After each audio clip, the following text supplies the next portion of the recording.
Let me see. Those of you hiding at the back, you should come in front there. The front seats are...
Okay.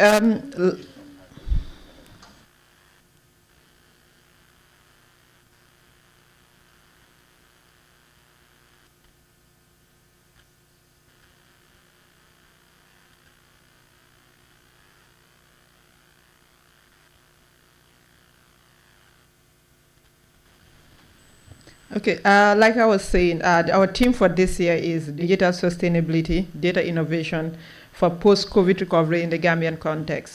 This theme is very apt because we all know we are coming from COVID, and one of the things we learned during the COVID period is that how reliant we are on the internet. Some of us have to do our degrees online. Some of us, I think people like me, we've been working online for more than 2 years. So because of, without technology, we wouldn't be able to have done this. And then we have seen new medical services coming on, like even in the Gambia context, we have the InnovaX and all those things. So this is because if we want to do this, we need to find a way to be, when it comes to the internet digital age, how can we be sustainable to do our work and everything. So this will help us. So part of the conversation we'll be having these 2 days is that how can we work together when it comes to different areas. We have our sub-themes on data inclusion and access to information. If you have been following things, you know that the Gambia have passed the access to information law last year, I think, 2021, cybersecurity issues and everything. So part of what we will be doing in these 2 days is having conversations around this. How can we come up with a way forward? How do we work together to make sure that we have a very sustainable, we have the digital sustainability. 2 days, tomorrow we will have the landfill or the internet landfill. So but before we start, we need to thank certain people for the work they've been doing to make sure that we are...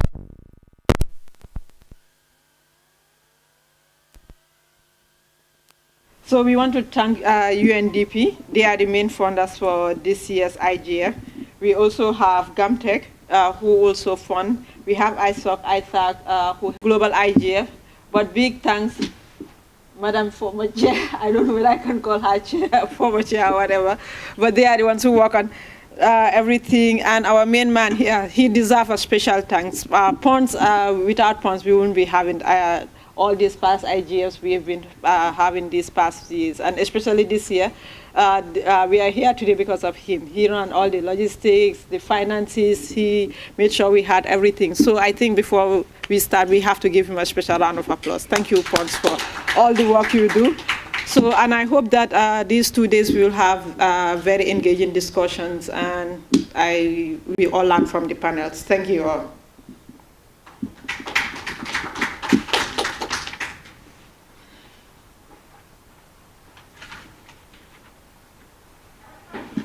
Thank you, Hadija. Thank you very much, Hadija, for that wonderful speech. And I think I announced earlier on that we had a change in the panel for the first session, which deals with the main theme on digital sustainability, data innovation for post-COVID recovery, because we had some apologies. And so our first speaker, which I'm inviting to the front table now, is Amadou Eba, President of the Cybersecurity Alliance. Amadou Eba, please come to the front. We also have Adama Jallo from the UNDP Accelerator Lab. Please come to the front. And we also have Madam Biran Gillan, President of the IT Association. So I think Biran is somewhere. She'll be joining soon. But I think it's important. This topic today, it's very important that in the main team, just as we did in the West African, so all our national IGFs follows the main team of the West African Internet Governance Forum, because we are part of the West African Internet Governance Forum that was held in Accra, Ghana. So we contextualize that main team into our own theme. So it will be good to start with Madam Adama Jallo from the UNDP Accelerator Lab, because the UNDP Accelerator Lab have been launched in Gambia for a while now. I think it's over 4 years. They have been doing a lot of great stuff, and it will be good to hear from them about their approach to digital sustainability, digital innovations, especially now that we are in these post-COVID situations. They work with a lot of disadvantaged people, a lot of communities in developing areas in the Gambia, and they try as much as possible to use data innovation as a tool to achieve the sustainable development goals. So without much ado, I will call on Adama for her intervention. Adama, over to you.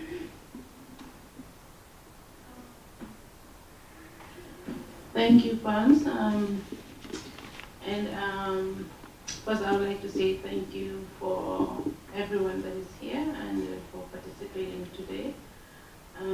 We are hoping that this will be a very interactive session. Coming from the UNDP Accelerator Lab perspective, in terms of what we do in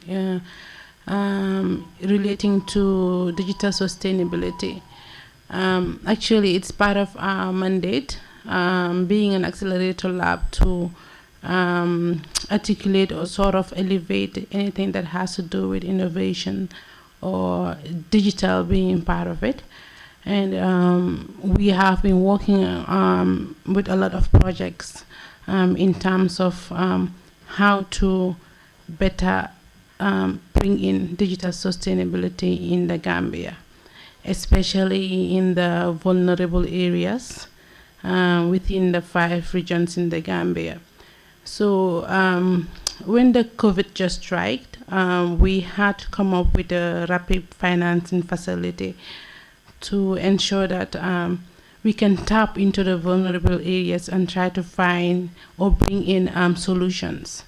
And part of that is digital solution. And we have had clusters that are just for that. We've worked with digital literacy. We've worked with the last mile, connecting the last mile, which is more on digital inclusion. We feel that the mandate of the UNDP is that no one is left behind. And we have had also projects on, for example, the MyLumo, which was launched during the COVID-19 to help with women in the Lumo areas. As we all know, the COVID just changed the dynamics of how we interacted, how we just interact basically, because it was more like, how do we try to bring solutions when we say we cannot closely interact with clusters or in groups. So part of that initiative is what brought us to the MyLumo, and the MyLumo was launched to help women at the Lumo to actually upload their products online and do e-marketing, sell products, and also also buy products online. So you can see that hotels can actually use the app to order for some of these things, for some of these raw products that are coming from the farms. that are being sold by the local women or generally the local people in this my Lumo, while the idea of coming together was discouraged. Apart from that, we had also the G quiz. These I'm just bringing these examples because these are some of the project or the initiatives that we will work with under the Accelerator Lab to ensure there is digital sustainability, also as a solution to some of the issues within that we had to come up to mitigate the issues that comes with the COVID-19.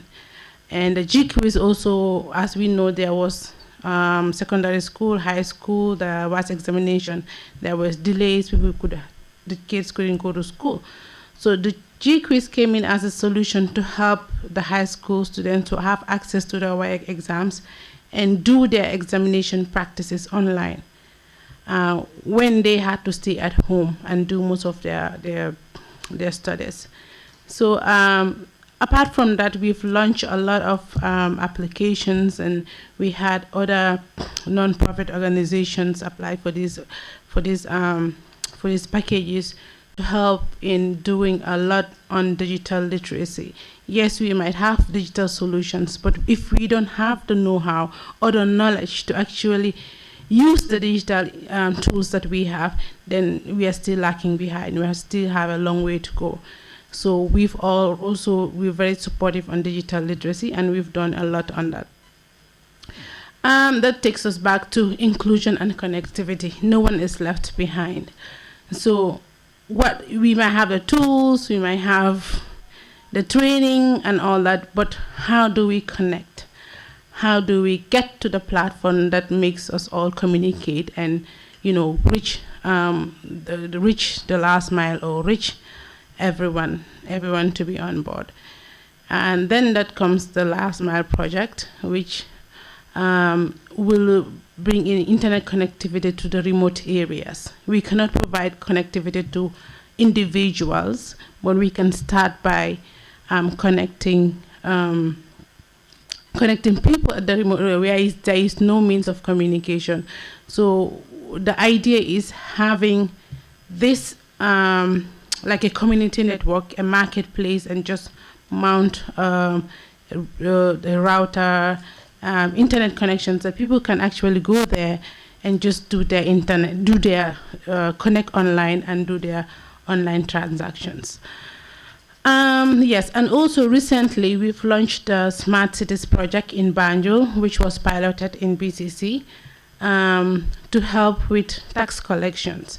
So you realize now that when you go to Banjul, the marketplaces, they have stalls, and each stall is registered with a QR code, and that QR code you can use for the tax collectors to just use the QR code to tap on which stall and to pay tax online.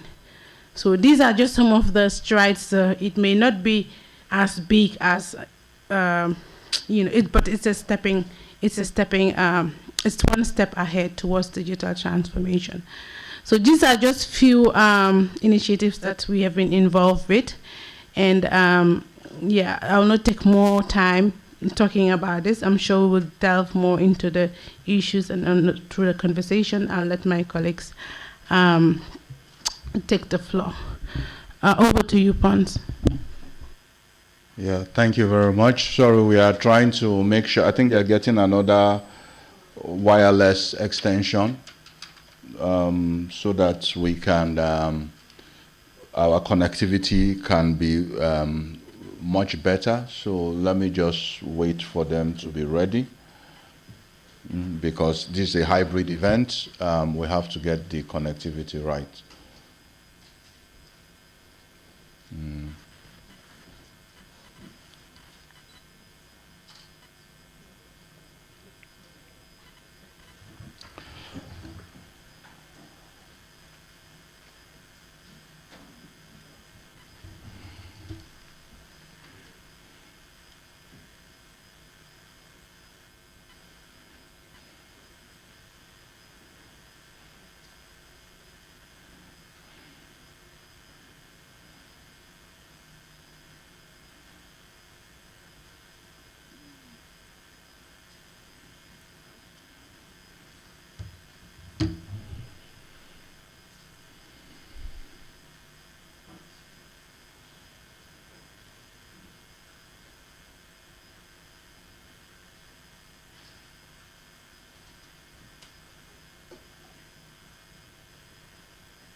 It's back up.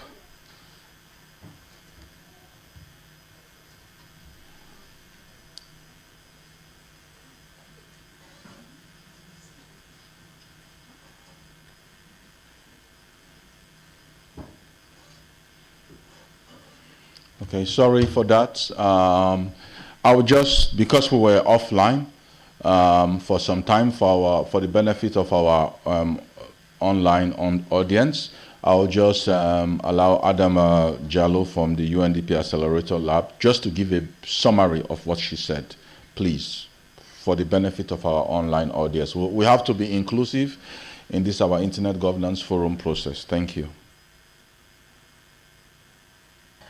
Thank you, Pons. I guess I will have to retract that.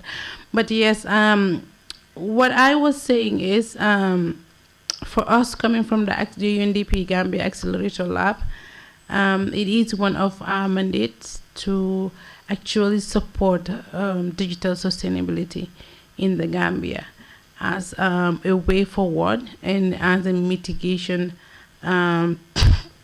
stride to help with some of the issues that comes with dealing with COVID-19. So, like I said prior, we work towards having inclusion. No one is left behind, and everybody is digitally included. Also, everybody is digitally literate, notwithstanding where you're coming from. Vulnerable areas are targeted, and just in general, everyone is digitally included and has access to the tools, to the internet, and to ensure that transactions are not cut off because people do not have access to internet, or people do not have the literacy on digitally literate to work with the tools that are available, and also to ensure that at the end of the day, we are also part of the global trend when it comes to technology. Over to you, Pons. Thank you very much, Adam Jallo. We now have Amadou Eba, President of the Cybersecurity Alliance of the Gambia. Everything they do revolves around data, safeguarding people's data. Within the COVID and post-COVID, that's what the Gambian Cybersecurity Alliance have been doing. If you check, you follow their work online, they are one organization that have really done a lot in giving awareness on how to protect your data online and using various innovative means to do that. I think it is very important that he's contributing to this discussion. And so over to you, Mr. Amadou. Thank you, boss. Okay, thank you. So first, I would like to say a very big thank you to the steering committee for organizing this year's IGF, which is an annual event for us to meet and discuss issues relating to the internet ecosystem. For us at the Gambia Cybersecurity Alliance, we have been doing a lot of cybersecurity awareness activities into information, data protection and privacy, internet neutrality, internet governance, cyber espionage, fraud, just to name a few. Digital sustainability cannot be achieved if we don't have the right security in place, that is having the perfect cyber security in place. Yes, you'll agree with me, if systems are built and deployed, that the concern for most of the end users recently is relating to protection and security. because when a platform is launched and I am supplying my information or my personal information on this platform, what are some of the assurance that the information that I'm providing on this platform are safe and secured? So for us, this is where we come to play. We advocate for policy change. We advocate to make sure we have the right policies and the right procedures in place in terms of governance to make sure citizens' data is protected at all costs. And also not only protecting citizens' data, but also protecting the privacy of the citizens, which is very, very important. And if you look at the mechanisms of governance, all these things are interconnected. When I say all these things are interconnected, meaning most of the things that has to do with digital economy, basically you will notice that in the Gambia, all the ministries are going digital. The Ministry of Information and Digital Economy is also working on what we call an e-governance. And within this e-governance, basically from my understanding, the objective is to make sure all the government ministries are connected to one bigger network. And the moment that happens, the challenge comes, because it means the scope of protecting those data or protecting the personal information of staffs and citizens will become a challenge, because the scope will be widened, meaning it goes beyond the Ministry of Information and Ministry of Communication and Digital Economy. It goes beyond the Ministry of Information. It goes beyond the Ministry of Fisheries. So how do we harmonize to make sure all these things are properly secured? That becomes a concern for the Gambia Cybersecurity Alliance. Most instances in the Gambia, we deploy systems, but we don't focus on the security part, which is very, very important. And digital economy or digital sustainability cannot be achieved if we don't have the right processes and right measures in place in order to protect that infrastructure. So the Gambia Cybersecurity Alliance, annually, we usually celebrate what we call the Data Protection and Privacy Day, which we celebrate every year. And since we started this, and part of our campaign is to make sure the Gambia gets what we call a data protection and a privacy law, which we have to applaud the efforts of the Ministry of Communication and Digital Economy, that now there is a draft, there is a bill that is available for data protection and privacy. And we only stop there at data protection and privacy. We also scrutinize ministries and government institutions and agencies, how they handle issues that has to do with the growth of digitizing our infrastructures in the Gambia. Some of you will agree with me, the Gambia Cybersecurity Alliance was among the organizations that were showing their frustration and disappointment when our national water and electricity company, NAWEC, decided to write a press release to say the cash power system will go down for, I think, 4 days because they are doing a migration.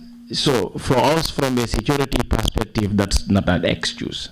We all know in information security and also in cyber security, we have what we call parallel migration. You cannot put a system down because you are migrating it to another system. Those are things that are unacceptable, because for us, from the cyber security perspective, we feel that citizens' rights are being taken away from them. I remember some people did not prepare for it. You agree with me, in the Gambia, we live from hand to mouth.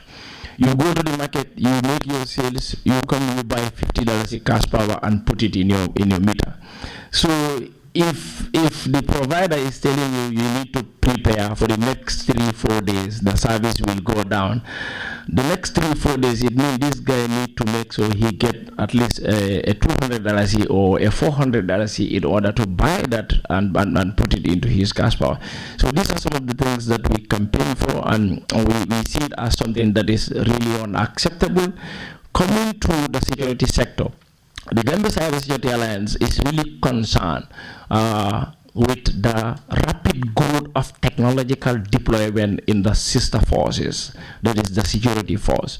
You will agree with me, the Gambia Police Force has what we call the WAPIS project, the West Africa Police Information System, and Gambia is among the countries that is being piloted. And the WAPIS is a very, very good system because it helps the police in terms of tracking crimes. If a crime occurs in Jarasoma, when you report it to the station, it will be logged into this database platform, and it will all be hosted on a server that is within the Gambia, not even outside the Gambia. So because that migration is happening, that rapid transformation in terms of digital information systems is taking place, we are concerned that the efforts that we have been playing in terms of supporting the Gambia Police Force in building their capacity in terms of cybersecurity, we really believe we need to strengthen that. This is why last week, 2 weeks ago, we had an engagement with the Gambia Police Force to strengthen that partnership, because we supported the Gambia Police Force to set up the first ever cybercrime unit for the Gambia Police Force. We did the first 2 phases of the training, and I'm happy to report that most of the personnel in that unit are the ones that are handling all cybercrime cases for the Gambia Police Force. But no matter what happens, even if a crime is committed, the criminal also have some rights when you come in terms of privacy. So the information that has been collected from the criminal need to be safely kept and secured. Still within digital economy. Those of you who are following us, you notice that we also paid a courtesy call to the Chief of Defense Staff, that is the CDS at the Ministry of Defense.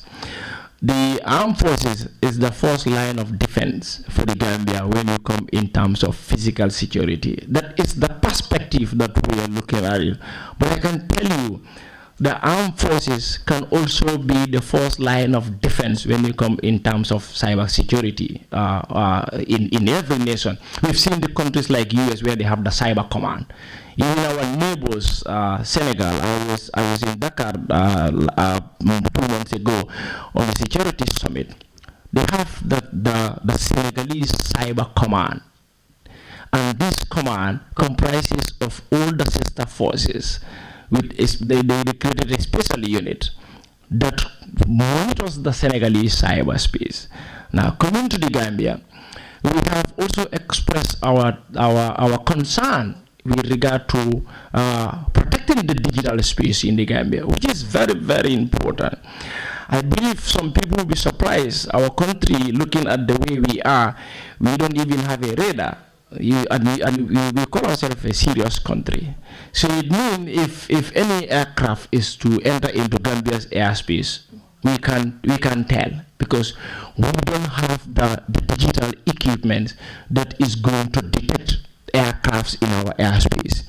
So Senegal has to provide us a cover in that aspect, meaning any aircraft that pass through the Gambia's airspace, those of you who understand aviation, you'll agree with me, if you pass through any country's airspace, you pay a certain amount of money to that country.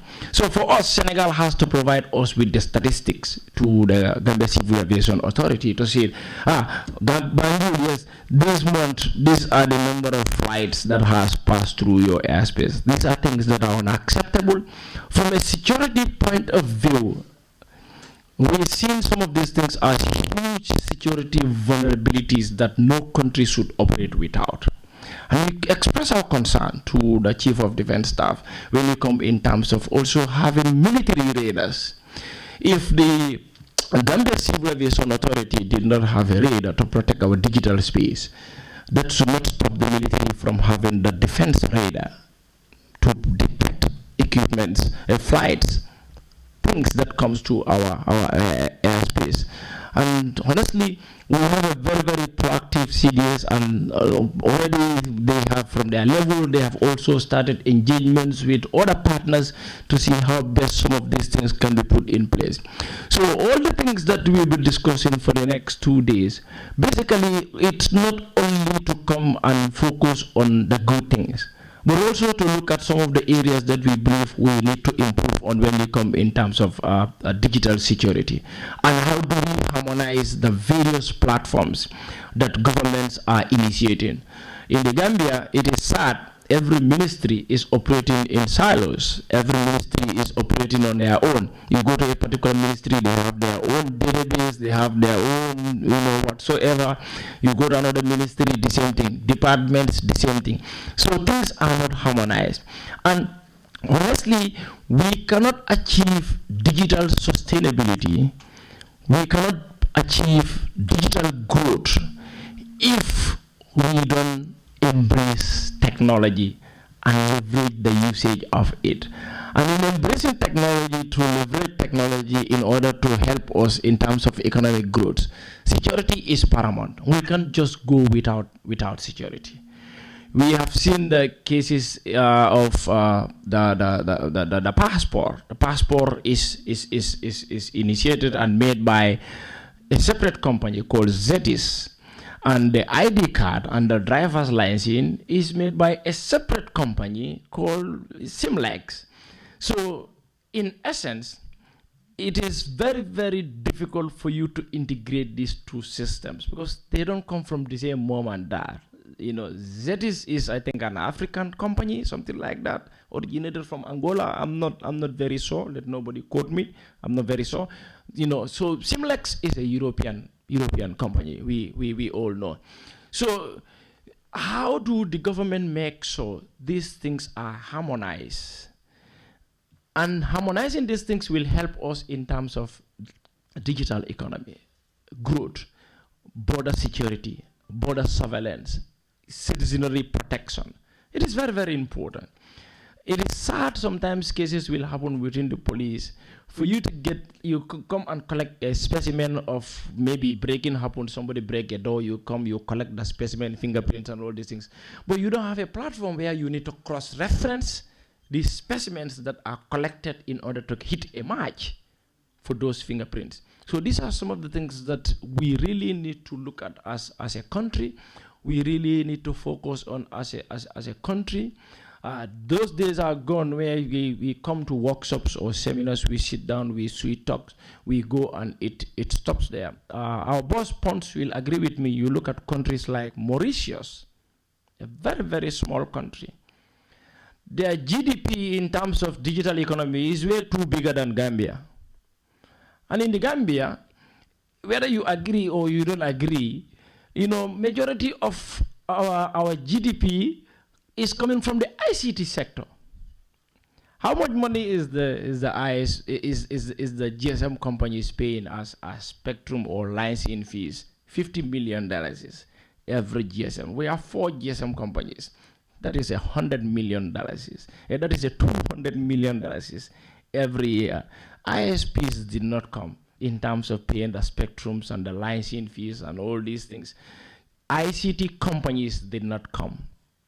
So we play a bigger role in terms of digital economy in the Gambia. But it's only when we take security very, very seriously and focus on developing all these sectors to make sure that we achieve our aims and objectives. For us at the Gambia Cybersecurity Alliance, this is our vision. Our vision is to see a Gambia that is free from cybercrime. Our vision is to see a Gambia that is free from espionage. Our vision is to see a country that will not be a safe haven for cyber criminals. Right now, our country is a safe haven for criminals, thieves. They leave other countries, they come, they settle here, they thief, they go and steal, millions of dollars, and they go through the border. We don't want that to happen when you come in terms of cyberspace. We at the Gambia Cybersecurity, we have a platform where we call it the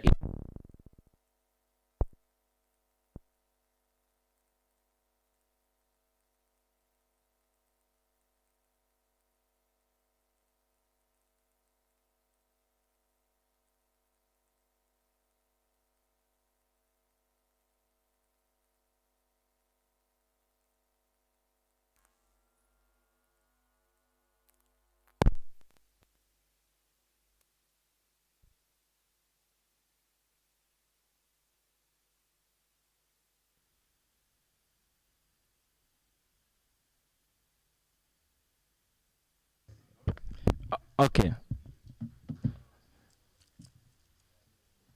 Mic check. Yeah, not yet. Yeah, it's not coming. Yeah. Yeah, maybe you need to.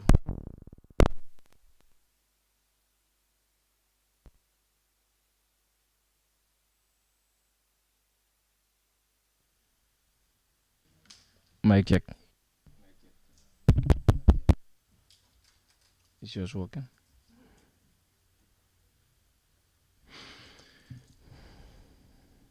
Okay, so the guys online, are they hearing? Yeah, I can use my voice if they're hearing. Or maybe we give time to the mic.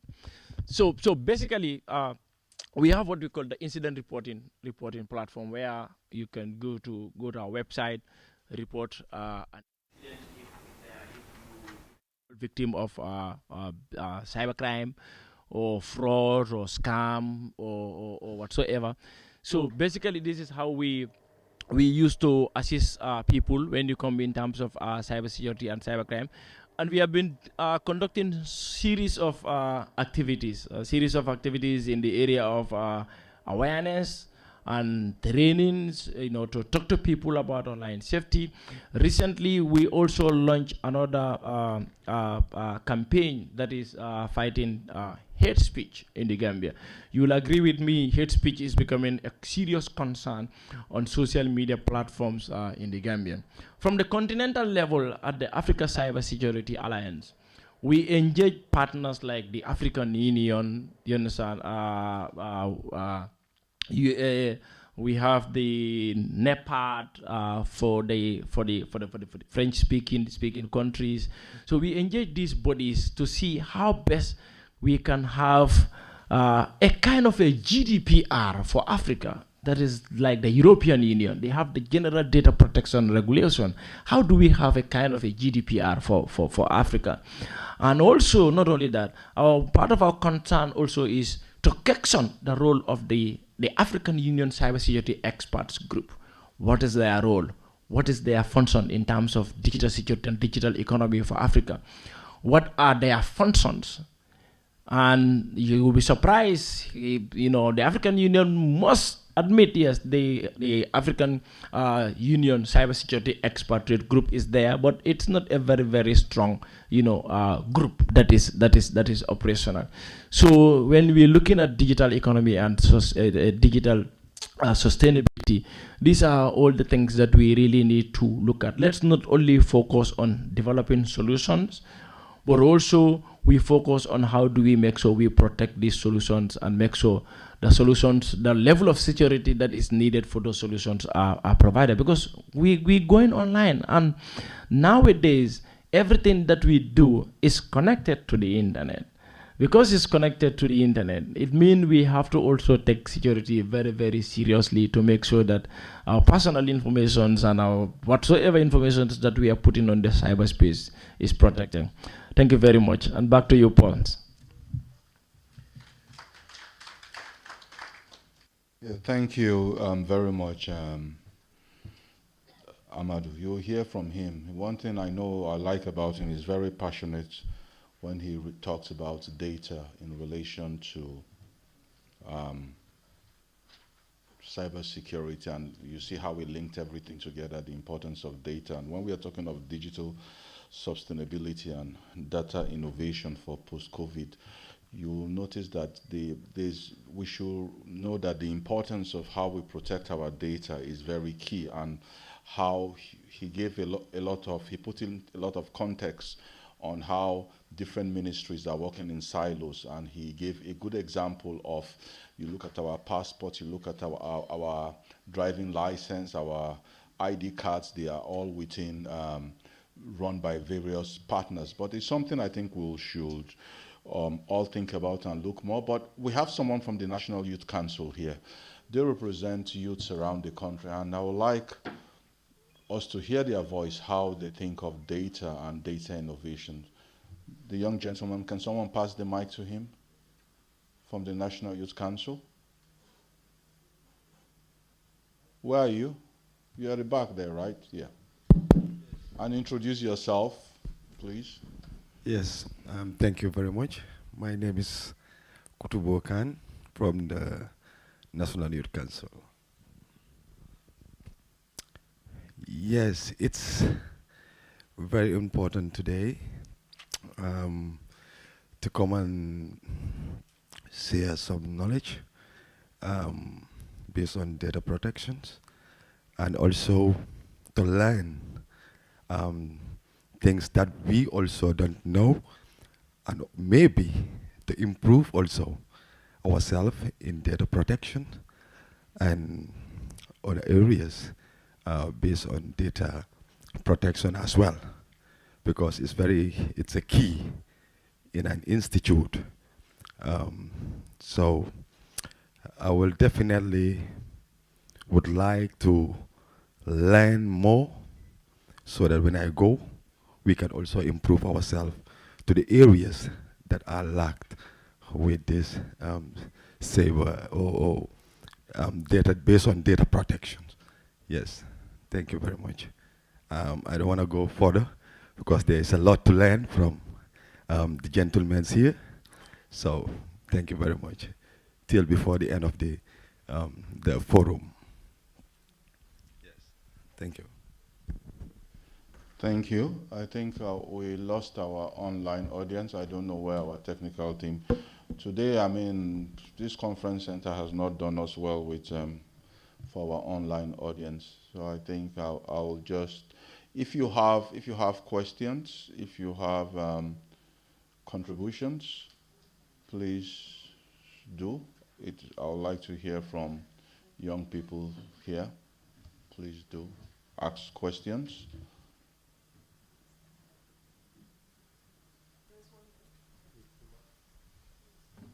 Ismaila, please, can you help me pass the mic?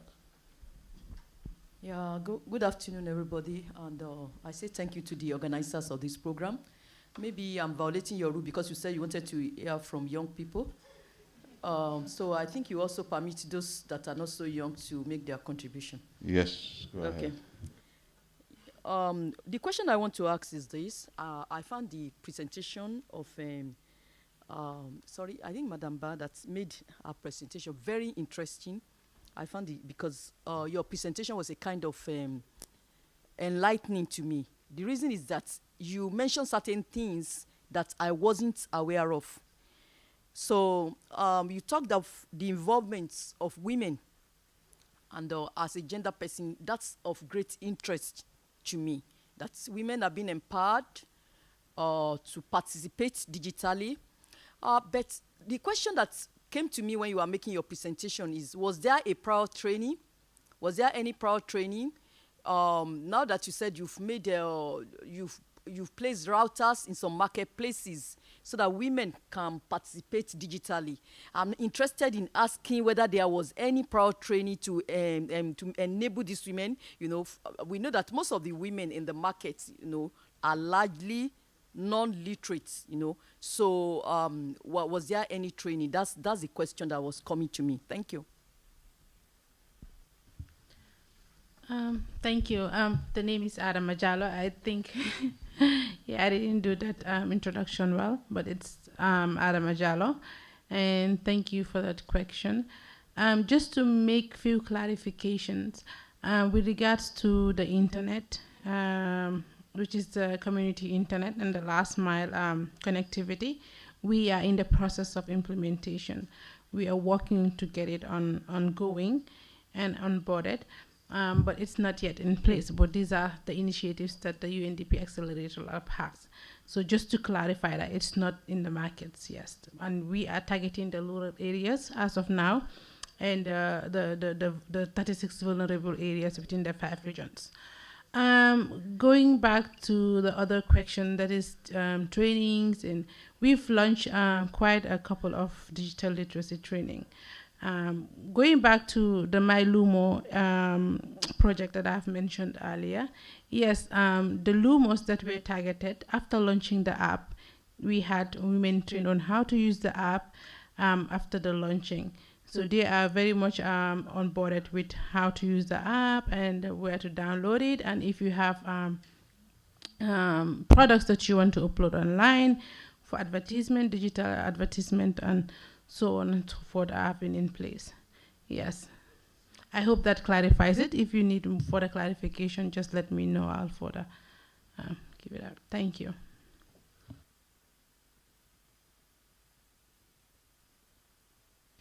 Okay. Is there any question online? Please, online audience, if you have any questions.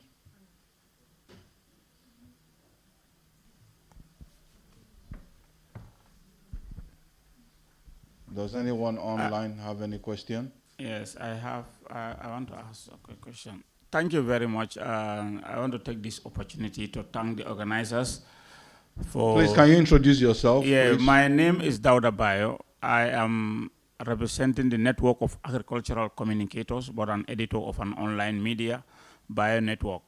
So I'm thanking the organizers of this valuable workshop that is taking place now.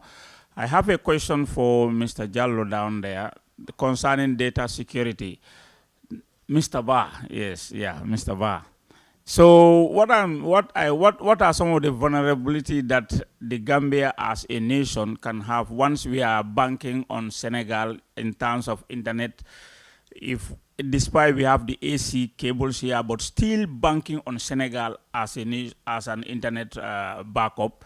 And the other thing is, when you look at the ministries, you realize that still the data protection is weakened. If somebody who have a knowledge in hacking can get into a ministry, just work on his device, and the next minute he can even know the passwords and even change everything. And they can even make the entire institution to stand still because they cannot able to move their equipment.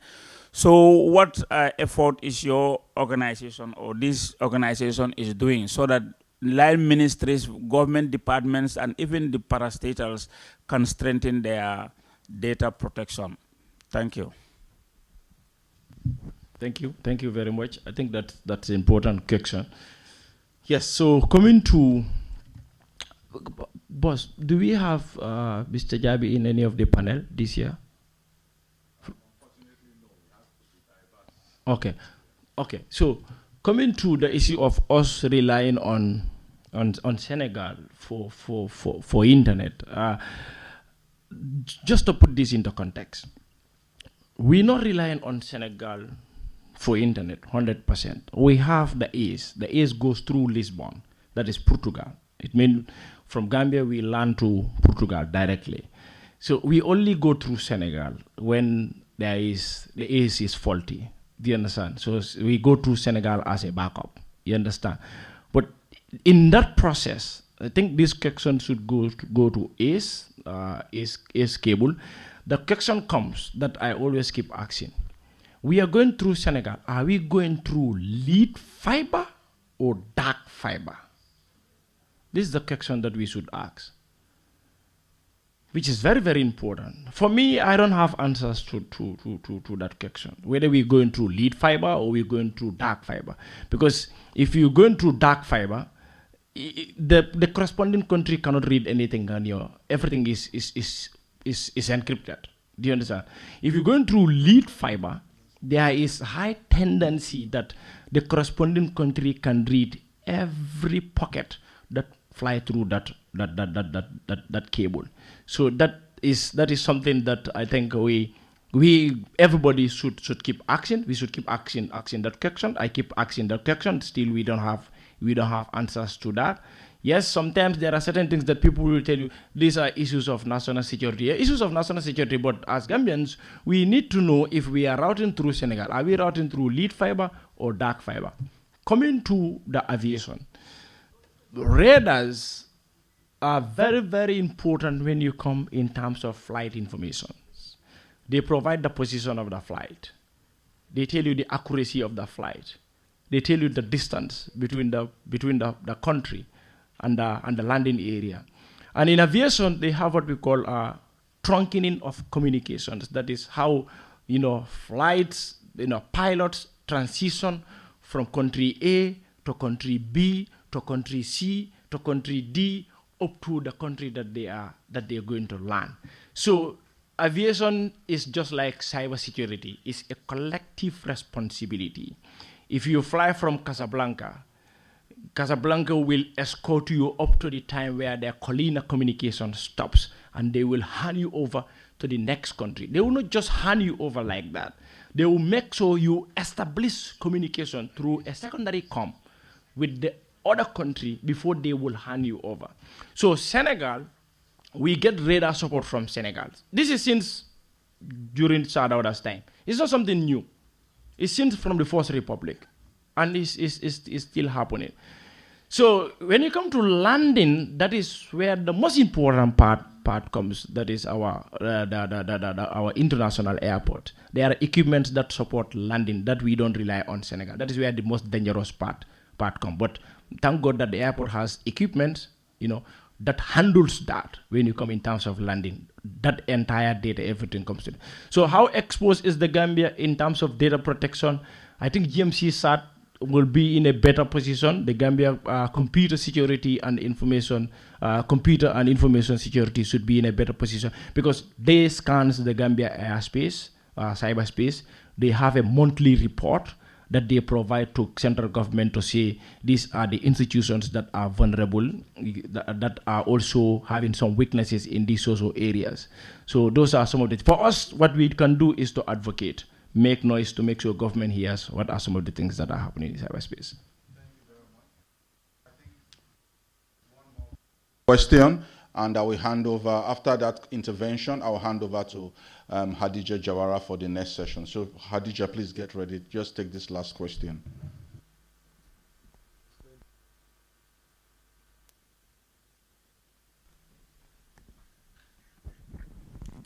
Yes, Mr. President, I was asking, is our database secured that it won't be leaked? Like, is it secure that foreign countries or I can say foreign countries or anywhere outside the Gambia can have an access to our database generally? You have to be specific about what database are you talking? Meaning our like information leaking, leaked information. Okay, so you government data. I think if I'm perhaps like the government data, which is yes. If I will help you rephrase that question, yeah. I will say let us look at it from the angle of our current data. Where is it being stored in terms of our ID card, in terms of our passports? Because all these are companies that and confidential.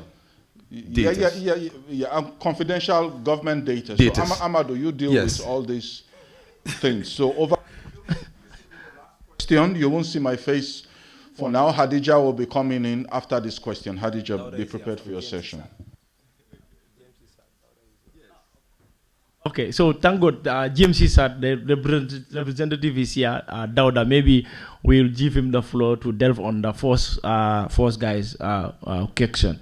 Now, coming to our data, there has been series of concerns, especially from the Gambia Cybersecurity Alliance, that we have been asking this question: can Similex come and tell us where our data are stored?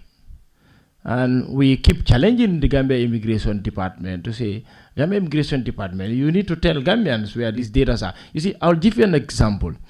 You remember the ID card before Similex, which comes from Gambis. Imagine that database, the government don't even know where it is. Those, our previous ID cards, the fiber one, the one we were using before the Similex one, no one knows where the data is. No one can tell us where the data is. We've been asking about this data, this ID card data. No one knows. That is because we don't make governments, when they are signing contract, for me, I think there is always lack of consultation, expatriate consultation in these things, and also make someone held responsible during signing of contracts. So as we speak, our data is still with ZETIS when you come in terms of biometric passports. The normal passport is still in the hand of Immigration Department, that is under the government. But the biometric passport is still under ZETIS. They handle the data.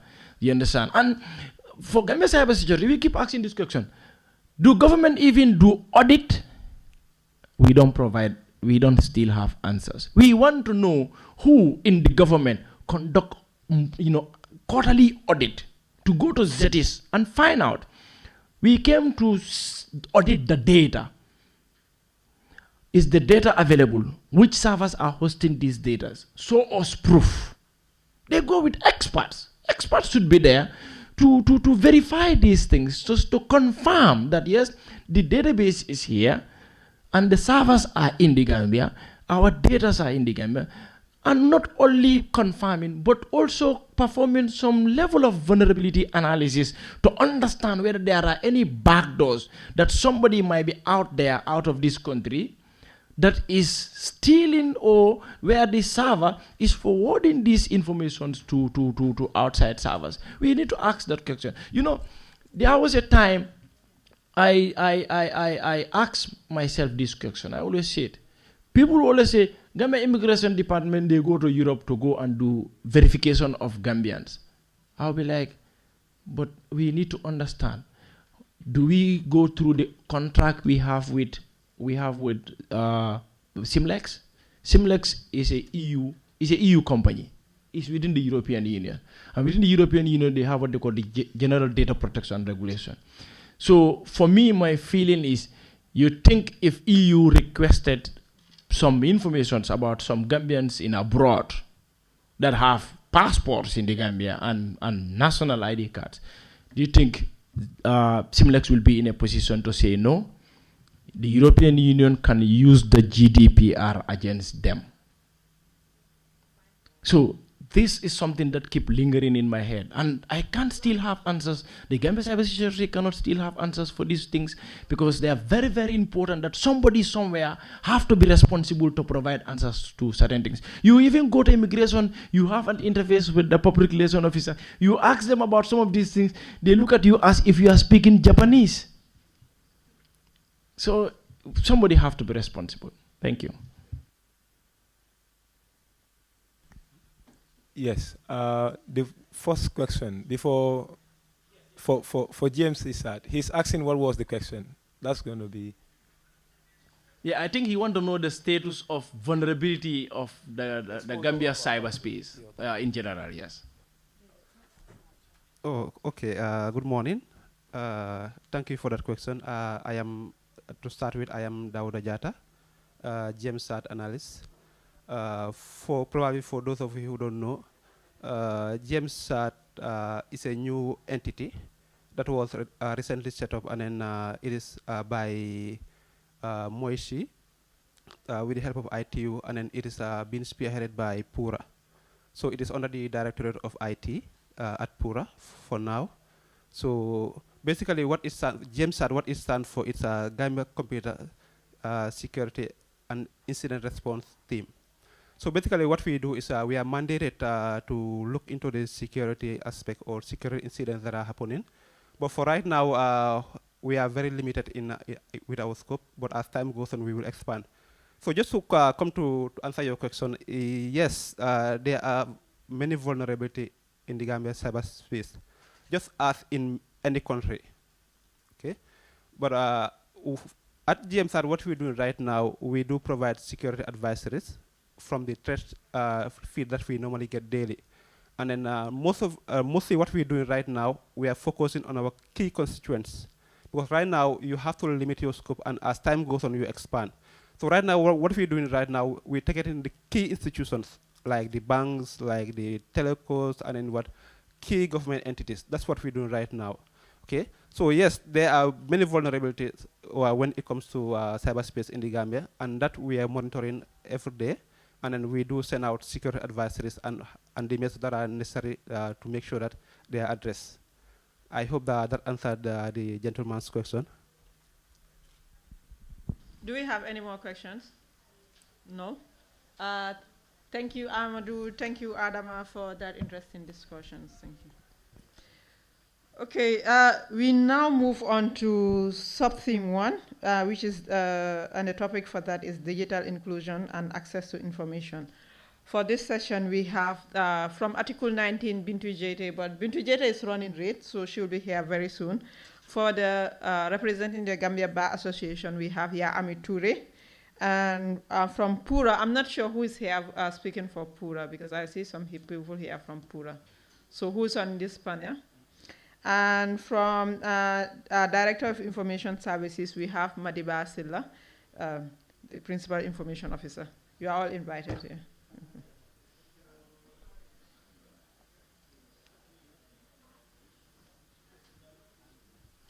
Dauda, who is here for Pura for this panel?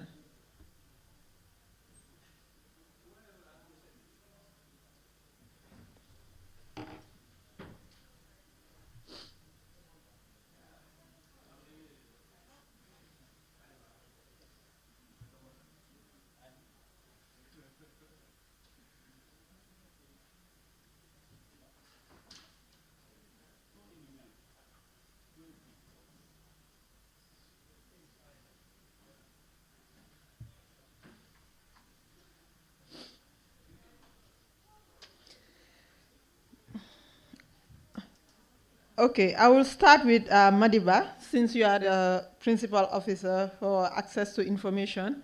And I also know that you are responsible for the stakeholder.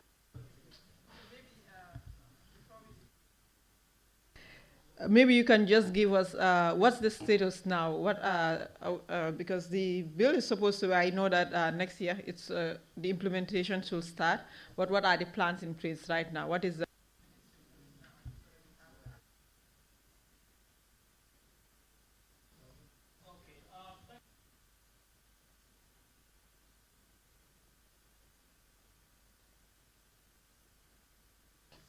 Is it okay? All right, thank you very much, Khadija. As you rightly said, my name is Mahdi Basila. I'm the Principal Information Officer at the Department of Information Services under the newly minted Ministry of Information. I would like to thank the organizers for inviting me here, and it's a privilege to be part of the panelists, and of course to discuss something as important as access to information and digital inclusion.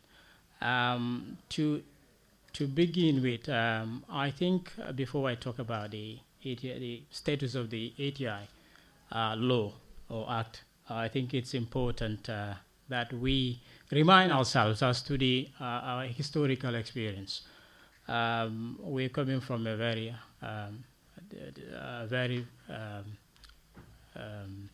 disturbing experience, if you like.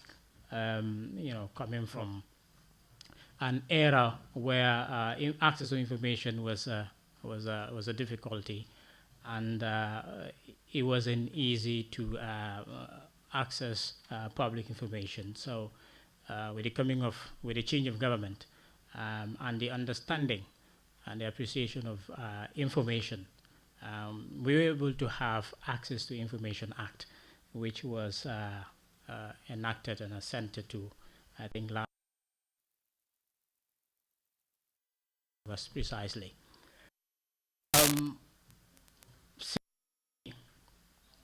The coming into being of the Act, the ministry, formerly Ministry of Information and Communication Technology, Ministry of Information and Communication Infrastructure, have been working to make sure that the implementation mechanism is put in place. This was presaged by we organized a trip to Ghana because this was a novelty. Access to Information Act was a novelty, so we definitely needed to have experience from places that have already gotten the Act and are implementing it. So we decided to visit Ghana to see how they are implementing the Act. And so we were able to learn some vital information as to the way the law, they call it Right to Information Act, how the law is being implemented there and how it is being tested there by the various stakeholders. They had issues, they're making progress, but it's actually not that big. So we came, and first thing we did was to draw a roadmap, an implementation roadmap that will guide us to make sure that we put all the structures in place that will facilitate the easy implementation of the law. So at the moment, we have already developed the roadmap, and we're trying to put the structures in place. We're trying to constitute committees, subcommittees, to make sure that all the stakeholders are put in place, part of the process, so that we can have a successful implementation process in place. Because access to information, for me, it's like the stage that defines the maturity of our democracy, because we all know access to information, it's a human rights. I mean, it's guaranteed by the Article 19 of the UN Declaration on Human Rights. It is guaranteed by Article 9 of the African Charter on Human and People's Rights, and Article 4 of the Declaration on the Principles of Freedom of Expression. So all of these legal instruments have recognized the importance of access to information. So if we're able to get to a point where we have the law in place, I think it's a very good beginning, and it shows that we are on track as far as our democracy is concerned. Thank you. Thank you, Madiba. I now move on to Yami. Yami, you are of the bill, the technical committee and everything. And you heard what Madiba just said. They already have the roadmap. They've already. Do you have any concerns about this? Whether the process is inclusive? Have you guys been contacted as a bar association on the implementation of the ATI Act? What do you have to say on that?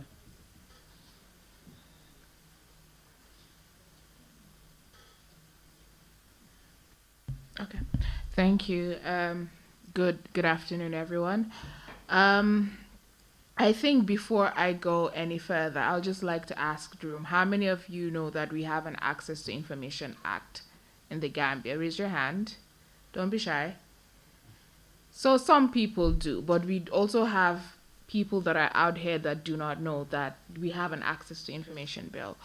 And I think one thing that we can agree to as a country, that we are very good in coming up or enacting legislations, but our issues have always been implementing these legislation and ensuring that the populace know what these their rights are with respect to the various legislations we have in place. And the Access to Information bill is fundamental in ensuring that we sustain our newfound democracy, because basically it gives rights to individuals to be able to ask their public authorities and elected officials what they have done and to get information, which is a right, which I'm glad that Madiba has mentioned all the legislations and conventions that are applicable in this instance. As a Gambia Bar Association, unfortunately, we have not been involved. I think after the bill, we worked on the draft bill and it was sent to Parliament. We have not really had any engagements.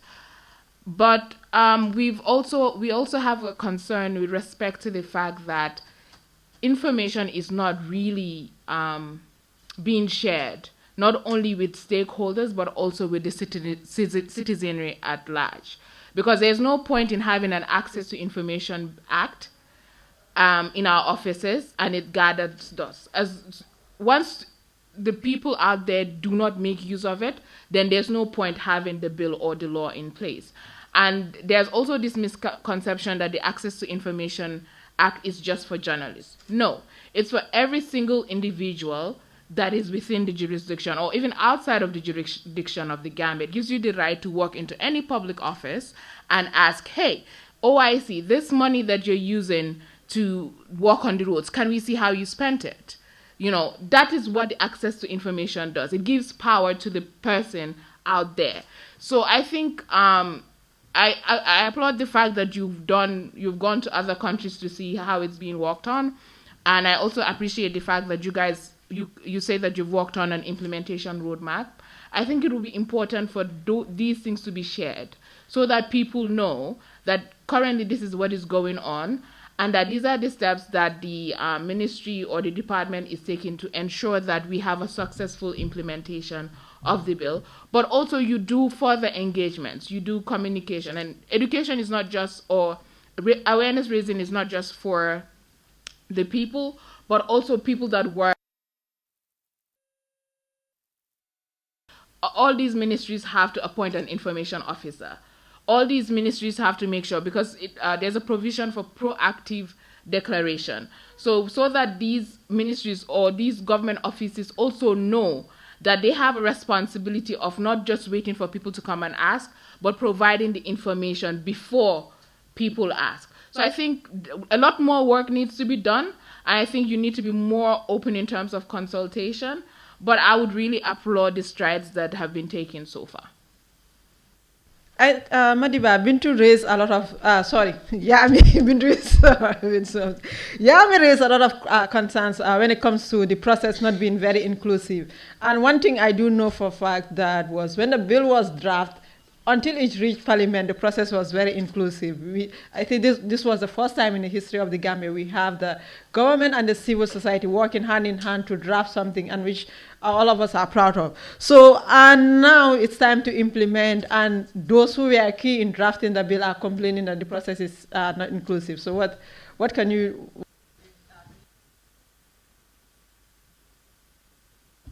Okay, thank you. So maybe I needed to clarify this point. So actually the implementation process has not started. So what happened is the stage we're in, we set up a subcommittee within the ministry.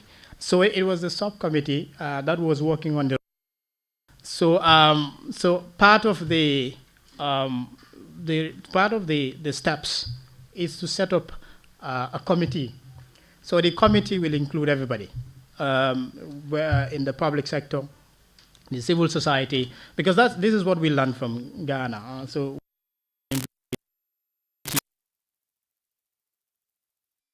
involve everybody. Once we're done with the roadmap, I think the process of preparing the roadmap was disrupted by our, the change of the decoupling. They call it decoupling of the two ministries. So we don't know where we are basically at the moment. But the idea is to include everybody in the implementation committee. So that's the process we're in. And I think, what's the name again? Jammeh is right. We need to sensitize the public. People need to know they need to have a greater understanding of the 8'h law, because there's so much misconceptions around the 8'h law. It was my experience, when it came newly, the journalists, the media thought it was basically for them. So it is important for everybody to know that this is for everybody. My uncle, for example, knew me, probably would want to know about the Hakaland Road, you understand, and could walk into the Works Ministry or anywhere in a relevant institution and ask for those vital information about the route. So like that those kinds of instances. So we are at a early stage basically, but be assured that everybody will be involved once we start talking about how to go about the implementation process. So we thought, to guide ourselves, it is important that we come up with a roadmap that will guide the whole process. So I think one of the 4 steps is to set up the implementation committee, all-inclusive, multi-stakeholder implementation committee that will involve everybody.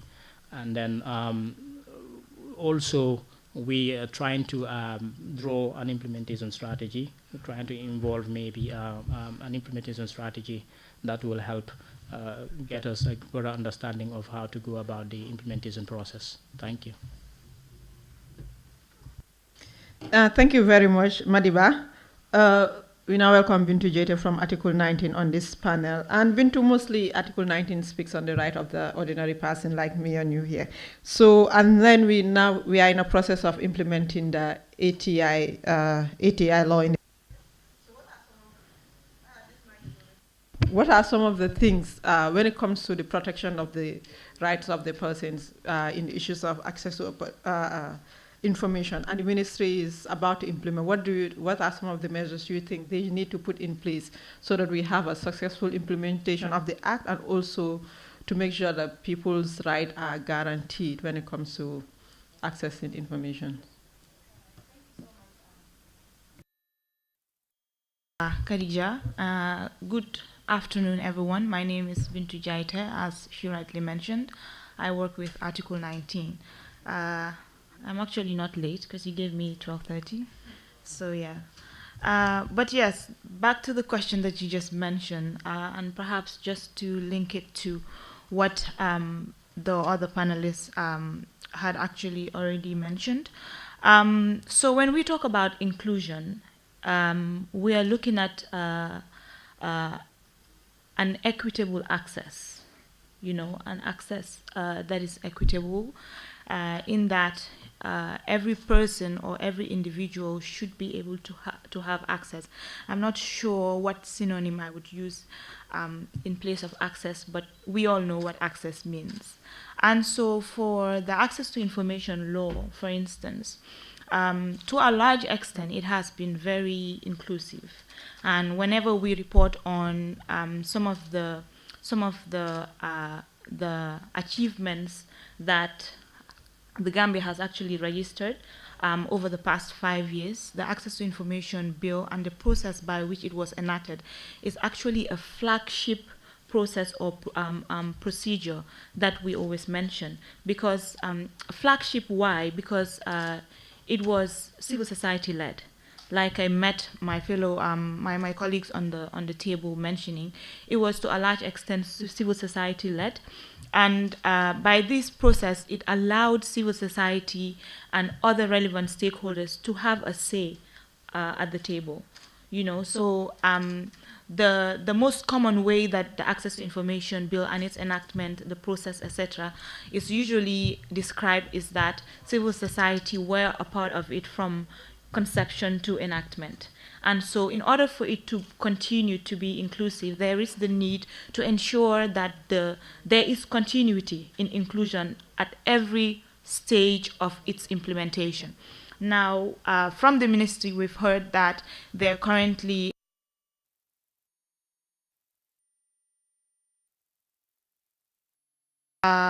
really, to me, inclusion would mean continuing to work with civil society and other actors as well as stakeholders in all these stages of implementation, right from where you make consultation in terms of what is to be considered in that implementation strategy, how we are to go about implementing those strategies, and what are the end factors, outcomes that we foresee in terms of implementing the ATI.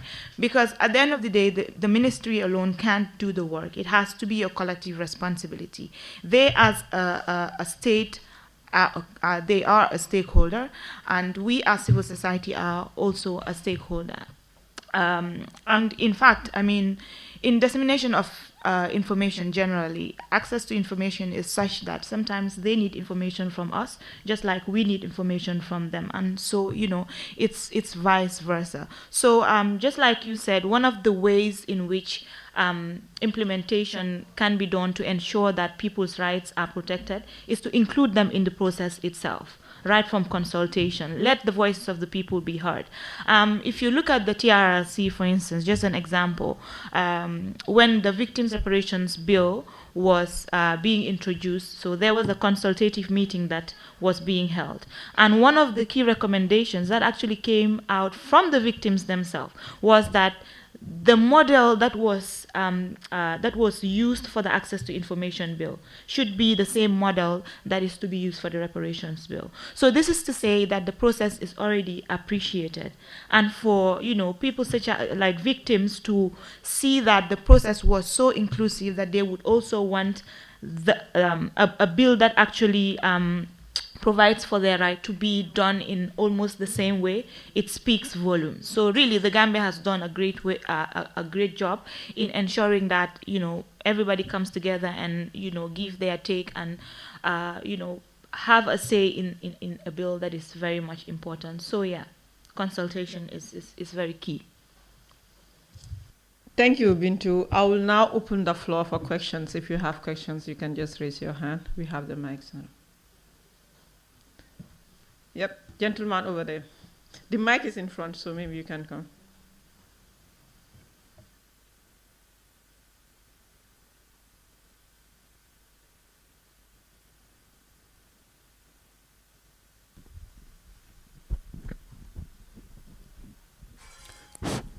Thank you.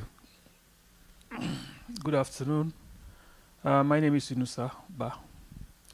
I wanted to my question is actually directed to Mr. Madiba. I hope it's not Mandela, is it? Now the question is actually, I want to again thank you or thank those that were actually involved in the drafting of that, bill. But I have a feeling that sometimes we put the cart, is it the cart before the horse or whatever it is? Now, my question is actually, do we have the information that we are about to give access to? All right, what kind of information? I understand that the Ministry of Information is actually the custodian of this bill. But have you done any steps in terms of actually gathering potentially the information that people would actually be requiring access to? All right? Now, vis-a-vis, have you kind of digital, since we are talking about inclusive access, because we are not talking about, it's very important that this is, somebody mentioned that this is not for journalists, because, the myth out there is actually that this is actually access to information for journalists, all right? But definitely this goes far beyond journalists. But before you actually have access to something, you must have that something. Now I'm actually trying to find out what steps are you doing or have you already done to gather the potential information that people will actually be requiring access to. That's number one. Number two is, have you also identified, or has the bill identified, maybe that will also go to my distinguished lawyers here, has the bill identified the kind of information that people can request access to? All right. Now, let me give you an example. I know, for instance, let's say, for instance, when during the elections, actually each of the candidates were required to deposit, some basic information regarding their assets, that they have. All right, some or ministers were actually required to give, record of their assets to the office of the ombudsman. Now, is this the type of information that people can have access to? I'm just just thinking aloud, as to whether it is any information that people can have access to, all right, and what are the conditions they can have, access to this information. Thank you. Thank you, sir. Any other questions? From this side. Amadou, we have two hands here. Or do you guys want to answer that, then we come to the other question? Okay.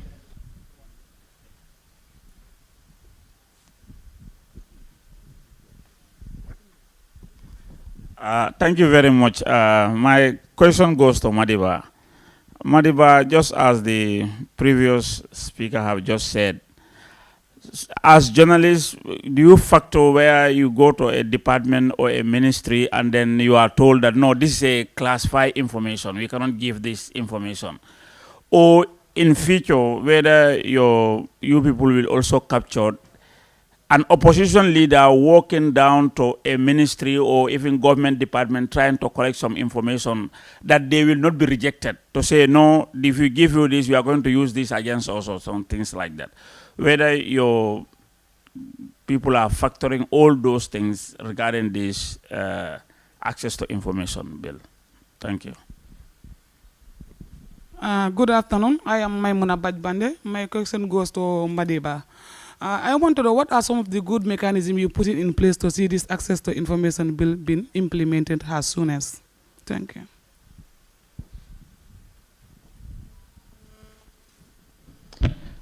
Okay, now I'll allow the panelists to answer. We'll have Bintu Madiba and Yami.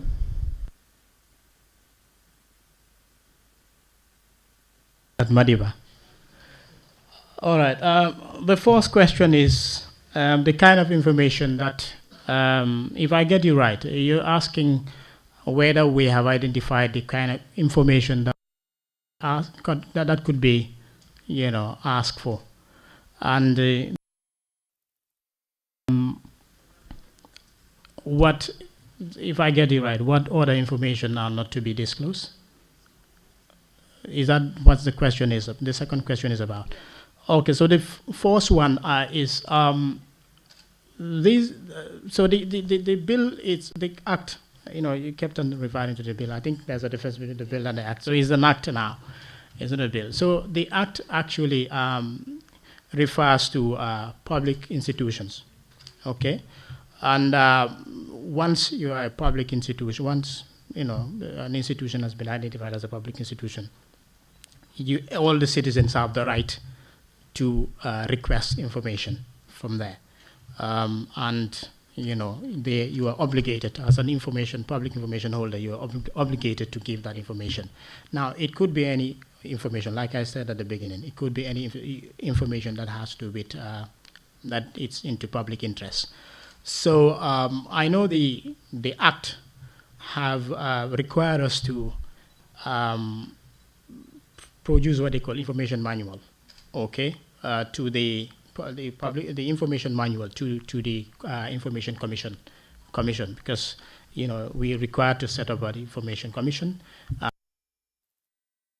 In case you request an information and it's not given, or the decisions by the information holders, you're not satisfied with the decisions by the information holders, you can always get to the commission, and then the commission will arbitrate. So we are asked to do, we are required to produce an information manual and submit it to the Information Commission. So the information manual would have to highlight or the kind of information that we want to disclose proactively, or all the kinds of information that needs to be given out upon request.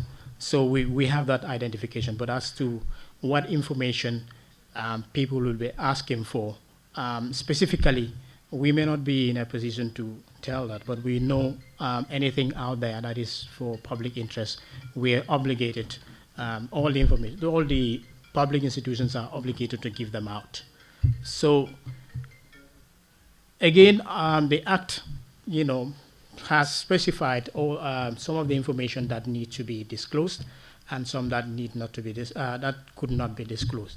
For example, issues of national security, maybe private, third-party private information, and maybe that has to do with international relations. You know, trade secrets, they call it, commercial secret information, and stuff like that. So it has actually identified some of the information that cannot be disclosed. So as an information requester, if you come to any public information holding body and ask for this information, they have the right to say, no, we are not going to give you this information. But obviously with explanations, there are different steps to take, you know, to make sure that, so you don't stop there. I mean, if they tell you that they cannot give you that information, you have the right to appeal for review and apply for appeal at the commission level. You are empowered to do all of that. But the Act has specified the information that need to be given, that you know, that are supposed to be given, and those that are not to be given out. I hope that answers your question. The other question is about, I think the other question is about what information should be disclosed or not, if I'm not mistaken.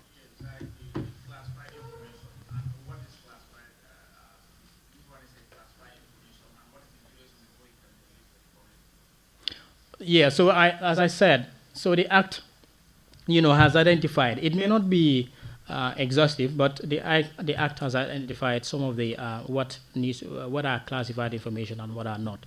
Like, for example, issues of national security. All right, so information that has to do with third person. Okay, information that has to do with third person, their private information. So all of those things, you can refuse to give out those information, but then the requester could always follow certain steps to make sure that it is giving based on the Commission's recommendation or the court's recommendation, or whatever. But the Act has actually identified, has a long list of information that are classified that should not, that you can refuse. The information holding body can refuse to give those information, and they will be within their rights. Thank you.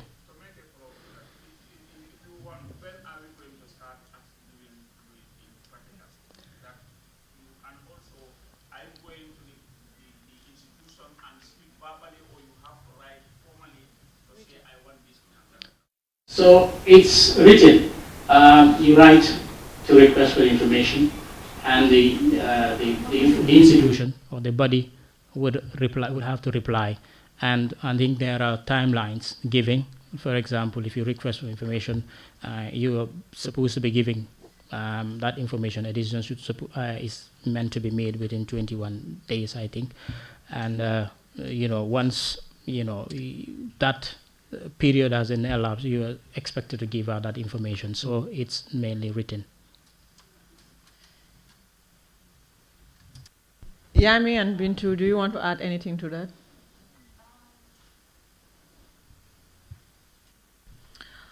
Perhaps not really the questions that were asked to him, but still on the subject of inclusion in terms of access to information. So basically, what I would like to share is that in talking about inclusion, it's really important that we sometimes contextualize, because of course these are concepts that, under international law are really necessary to ensure that the government respects and promotes human rights of individuals. But I also believe that contextualizing it to our realities goes a long way in ensuring that implementation would really be effective. And as such, I find it necessary to ask the questions, how do we foster and promote inclusion in the Gambia or in Africa generally? And so I have these, like 3 answers to the questions that I usually like to share. But I also understand that, as individuals, we all would have our different answers to these questions. But in any event, it helps to ensure that, government, the ministry, to be specific, has a clear roadmap in ensuring that access really becomes a reality and not just a tool for advocacy. So first, what I like to point out is that in ensuring inclusion, there is the need to start with the user needs. And when we say user here, it means the general public, everyone.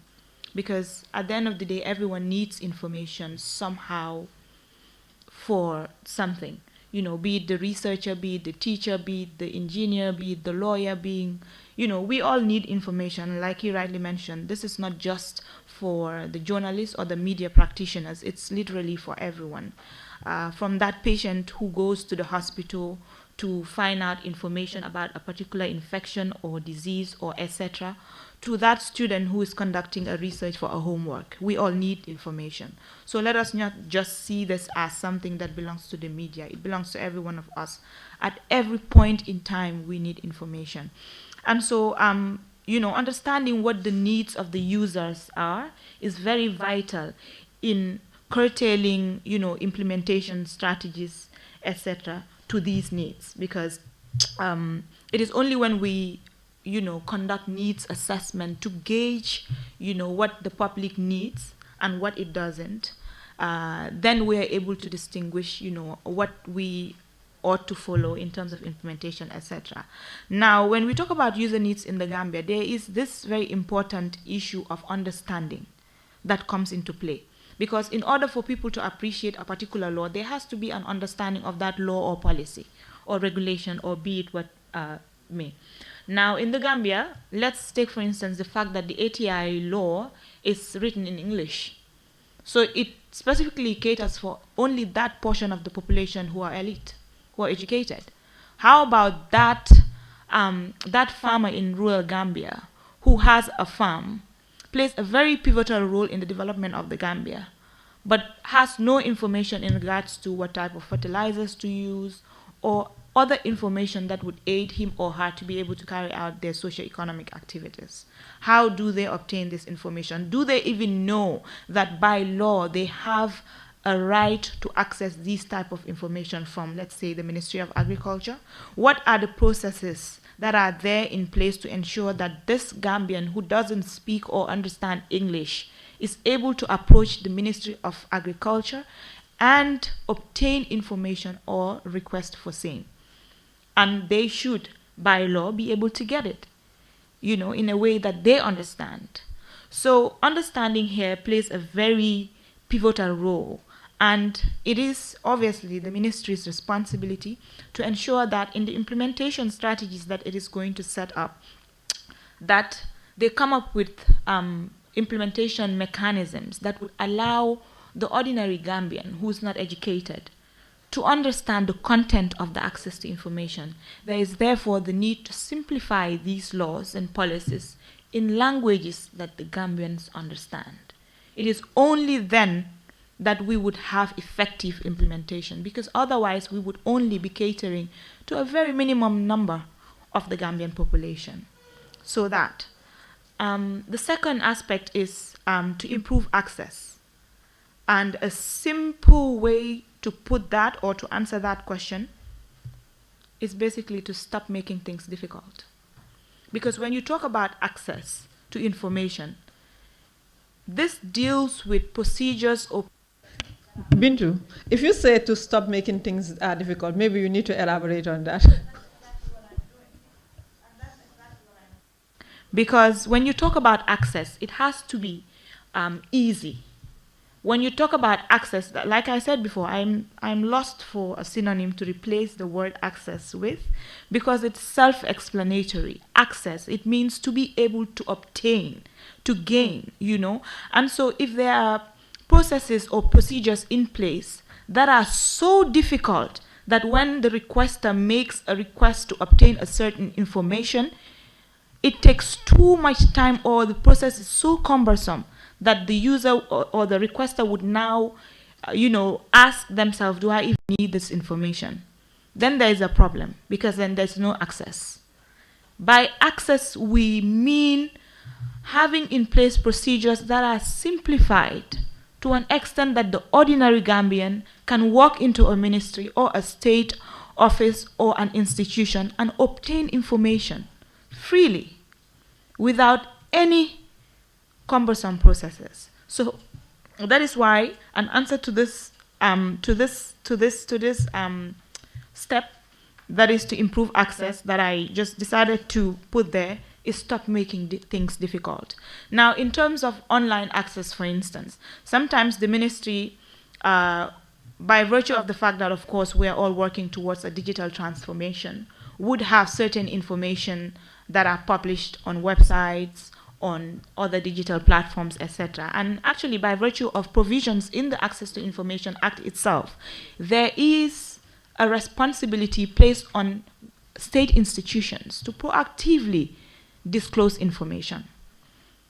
And that is to say that it is not, well, it is sometimes necessary, but it is actually the responsibility of the government, of state institutions, to proactively disclose information, whether or not it is requested by individuals. Where a certain information is for public benefit and is of public interest, there is that not even need. The law is that information should be proactively disclosed. So the government should make that information available to the public. It is not for journalists or media practitioners or students or the public to come and ask for that information. The responsibility is on them to make this information as accessible as possible. Now, I hope that answers the question of stop. Oh, very well. Last one here is to focus on wider outcomes. And the answer that I have for that is to actually measure performance. Now, we talk about the Access to Information Law, how it has been, enacted, and how the Gambia has done a very good job in ensuring that there's an access to information law. We've seen a lot of other countries who haven't come this far, and within a short period we've achieved this really, major step. At the ministry's level, they also talk about implementation strategies and, working on activities that will ensure that the access to information law is popularized and made known to the public, etc. But then again, there is this, very important need to measure performance, and a way of doing that is to ensure that there are proper implementation mechanisms. When there are proper implementation mechanisms put in place, it puts the ministry at check, because fine, there is a strategy that is to be followed, and these are the steps outlined, but then how do we measure performance?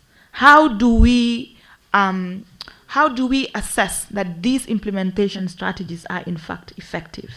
Now, at the ministry's level, at our level as civil society, this is where we come to play, because we continue to serve as watchdogs to what the government is doing.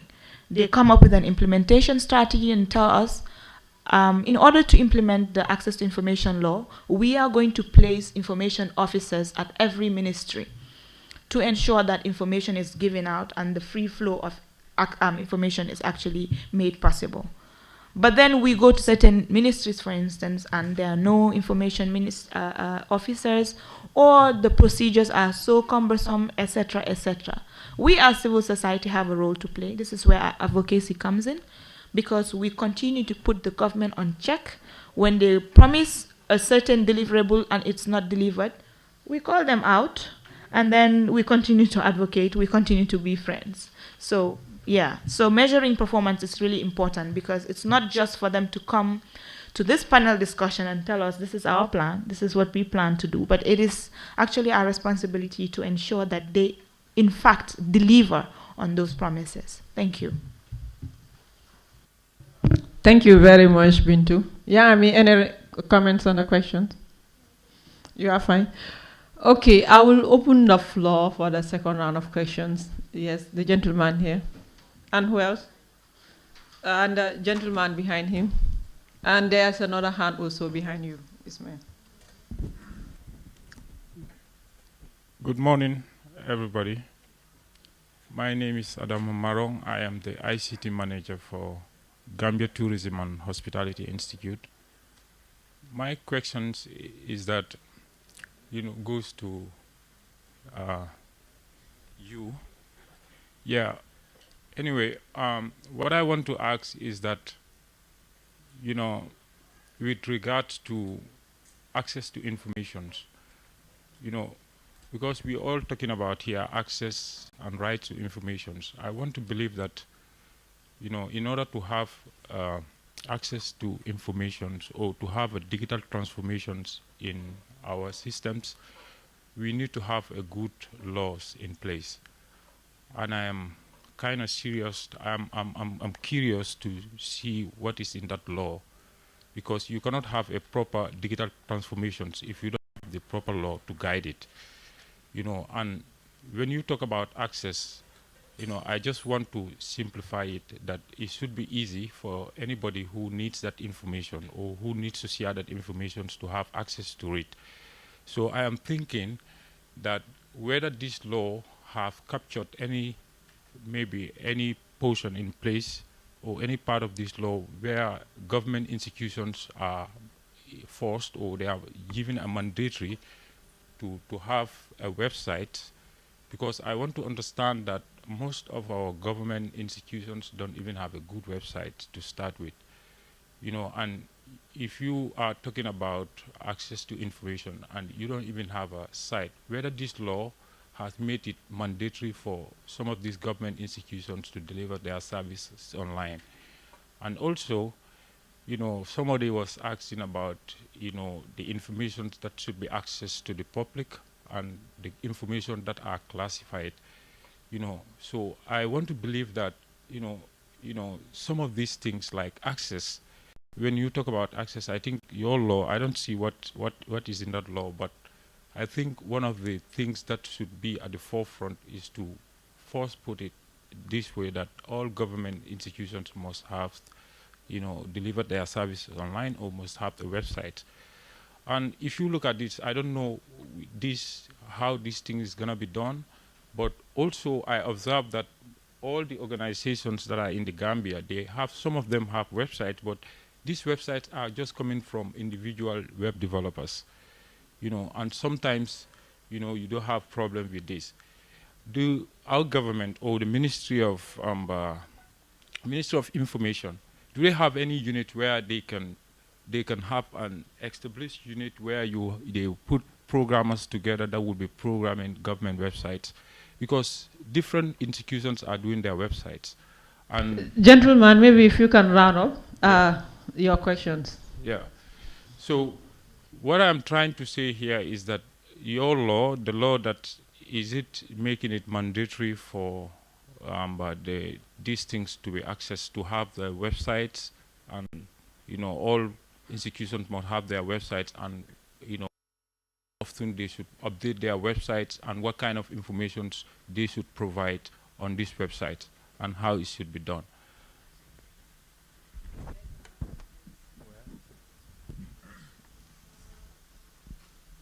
Assalamu alaikum everyone. My name is Modu Jallo, co-founder of Go Minds. So basically this is my question. We're talking about access to information, access, and then one thing that I think, especially looking at the theme of the topic, the digital sustainability, right? And then onto this,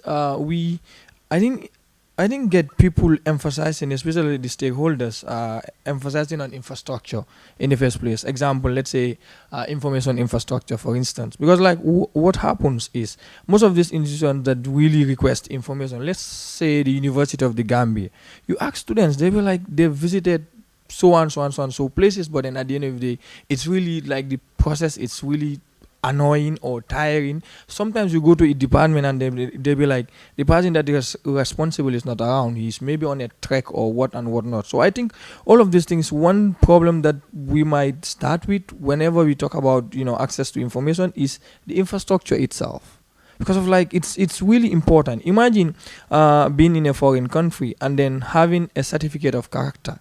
It's way easier than being a Gambian in the Gambia. It will take like that huge process. I think here the digital space needs to be put into consideration. And then one of the questions that I have here is, especially to the stakeholders that are having this responsibility, how are they really playing this thing around? Because of like what happens is, if you're talking about all of this kind of stuff, you're not talking about information repository for people to have access to. It's really going to be difficult. And then we will still be repeating the same thing, the same loop over and over and over. So when it comes to the infrastructure itself, I want them to emphasize on that, especially the digital infrastructure itself.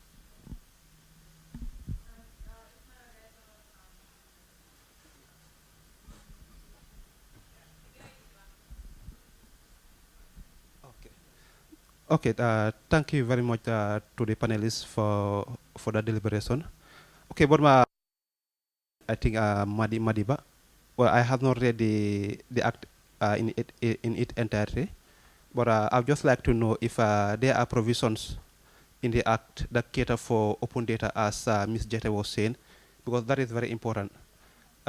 You do a research in the Gambia, it's open data. It is for general consumption. You don't even need to wait for people to come and ask you for the data. You have a platform there, you put it there. Any student from UTG, from Gambia College, can just go to the portal, which is open data, and then you put it there.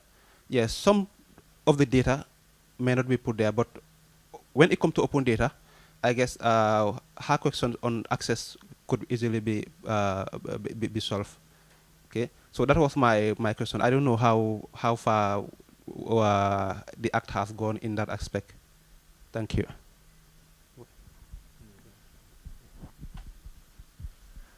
Good afternoon. So my name is Mbanyik Diouf. I'm representing Insys Global. Sorry, can I stand up? Yeah, I'm quite tall, so I was hoping people. Well, okay.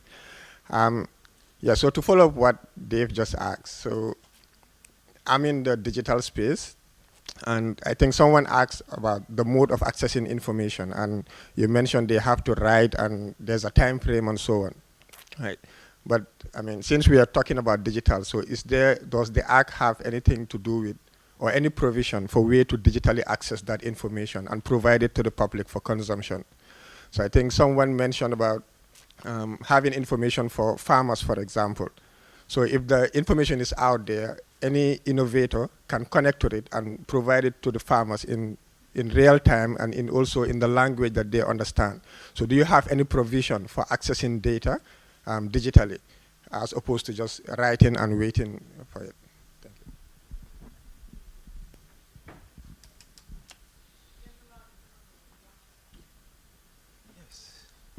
you. Just a short question. On the side of the law, which is accessing someone's information without permission, where is the stance of the law by accessing someone's, because now we are living in copy and paste. People took some people's stories, publish it without being approved. We have been seeing it is happening. So the stance for the law, on the side of the law. Yes, where does the law stands? Okay, before I take it to Madiba, I just want also the panelists also to talk about other requests, because I know the law caters for these people who are illiterates also. How can they request the law? And also I think it will be good also, because from some of the comments I've heard from the first round of questions and this round of questions, I think it will be good to tell people what is actually access to information and why is it a human right issue. So I know that you have too many questions, but I just want you guys to take note of these two issues to help the audience to understand better. Thank you.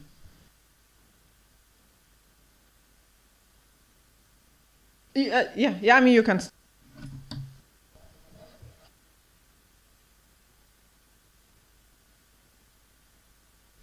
Okay. Yes, so I think in terms of, I'll start with the question about accessing individuals' information. I think the access to information law is very clear. It's not just any person's information. I think Madiba made that explanation that the law does make exceptions as to what type of information one cannot access. So ordinarily, I cannot walk in and I say to a bank and I say, I want to know what's in Madiba's bank account. What the access to information law makes provision for is for people or individuals to be able to hold their government accountable, right? Ensure that there's transparency. So meaning, when you look at the provisions in proactive or under proactive disclosure in the law, which means that every public body, a public body means any state institution or state that is being paid by our taxes, people that are being paid up by our taxes, right? Or any private entity that is working on a project using public funds, meaning if there's a private company that is working on a particular project that is being paid for by government of the Gambia or being paid for from our taxes, you can make inquiry with respect to that particular project. Do you understand? That is what the access to information bill is all about. And so basically what it says is that I can go to a government institution and say, I want to know exactly what you've been doing with respect to your particular mandate, right? Proactive disclosure says that public bodies have to, on their own, every year publish annual reports. And these reports would have to talk about the employees that they have, their manuals, their policies, their procedures, the forms. So instead of me going to, let's say, I'm trying to think of an institution. Instead of me going to Moise and say, I want to invest or I want to work on this particular area, let's say fintech, for instance, Moise now has to, on their own, publish what all the policies they have relating to fintech. Meaning they don't have to wait for me to go and ask. That's what access to information is talking about. And that these public bodies also have to share information with respect to their travel expenses, their salary band. We're not saying, you know, what everybody earns, but their salary bands. So that sort of takes care of what exactly the public institutions are doing in terms of what they're being paid for, or whether they're actually achieving what they're supposed to be doing, or achieving their deliverables at the end of the day. But you cannot walk in and access the information of a third party. Do you understand? Or the private, personal information of a third party. That is part of the exemption, such as privileged information between a medical practitioner and a patient, information between a lawyer and a client. All those information are considered privileged information, and they are not provided for by the law. So that protection is already there. I hope your question is answered. I'm not sure I got Hadija's question, but you can go ahead.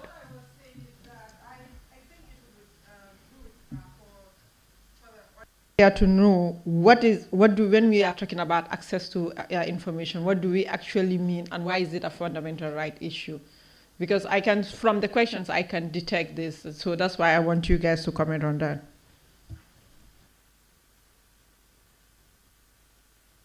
Yeah, Madiba, you can go on. I think.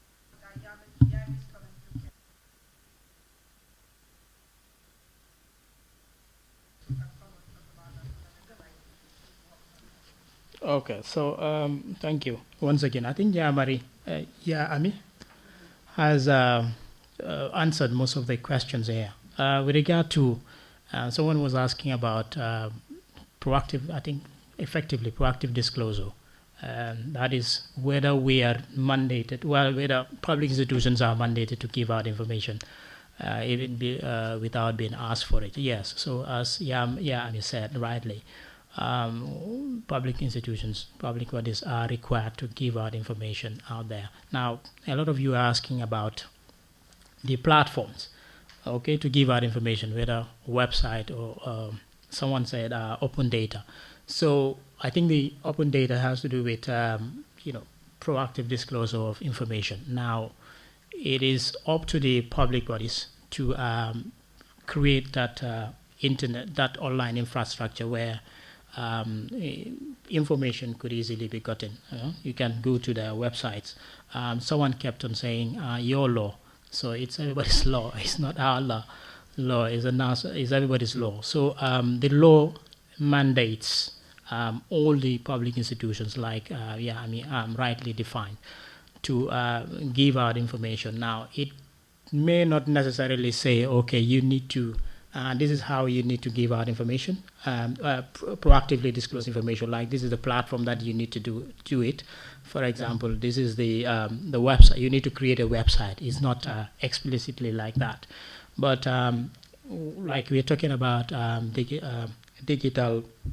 It's an information society, so we know that one of the easiest ways to access information is to have those online platforms where people could easily log in and get this information, whether it's a website or whether it's a government portal, web portal, to make sure that everybody can have access to those vital information easily. So I think one aspect is the form in which the information could be gotten. So this could be decided whether it is you're using a flash drive, whether you are it's a transcription, whether it's in the form of a video, audio, or whatever. But then I think the form, the way you can give out the information could be shared is not explicitly given by the law, but we would expect that the easiest way to give out information is to have those online infrastructure where people can easily give out information. Thank you. Okay, so my intervention here is only in relation to the question that you asked, and that is how access to information is a human right and why it's important. So when we talk about access to information, it's a fundamental human right. So take it from me that access to information is a fundamental human right, and by this it determines that every individual, each and every person, has a right to access information from public bodies. And so it is therefore the responsibility of the state as a duty bearer to ensure that access is made a possibility. Now, why this is important is that it not only prevents corruption, but it also promotes transparency and accountability. As civil society, as private citizens, etc., it is our responsibility to put, again, I would say, the government on check, so that the activities that they do, the government is there to serve the people, and so the work that they do has to be something that we're aware of. We have to be, in one way or the other, updated at each and every stage of, the processes that are being carried on. And so access to information is really necessary because, one, like I say, it prevents corruption so that human rights abuses, for instance, are not adhered to not adhered to is, for lack of a better word, by the government. So when we take a look back at the former regime, the very famous 22 years of Jammeh, a lot of atrocities that were being carried out, a lot of problems that we face, a lot of gross human rights violations that took place were as a result of lack of access to information. Because we all know one of the major problems that we dealt with was the difficulty in accessing information. You needed an information that is as simple as, the age of a minister, for instance, who holds a public office or a public position. It was so difficult. And you could be even arrested for just asking, as simple as the age of a minister, or sometimes very, very, basic information that you and I could otherwise, find on certain websites, etc. And so this is why it was very difficult for us to hold our government to account for most of the decisions that they made, for most of the things that they, carried out in the country. So this is to show you that when citizens obtain information, when they freely access information, from public bodies, public information, it becomes very easy to be a part of the governance process in a country, because then you're able to question, where your taxes are being put to use, how they're being used, what your rights are as a citizen, how far you can go in ensuring that the government caters for you as a citizen, etc., etc. So access to information, like we would say at Article 19, it is the oxygen of life. Information is the oxygen of life. Thank you. Thank you. Before we go to the next round of questions, I just want to make a quick comment on the Open Data Center. I know it wasn't that elaborated on, but because if you look at when it comes to implementation of access to information, the countries with the highest rankings and everything, they always have an open data platform. This means that it doesn't mean that when you need information, for example, if I need information on finance, I have to go to finance website. I need health, then I'll have to switch to health website and everything. So you have platforms that are convergent where every single government information that has been openly declared and everything, you can just go to these platforms and then you will find it there. I think that's what some people are suggesting. Whether when you guys are working on your roadmap, these are some of the things you can consider. I think that will be very important. So we have some comments online, questions online. So Therese will just read them out, and then this will be our last round of questions. So if anybody have questions, you can raise your hand.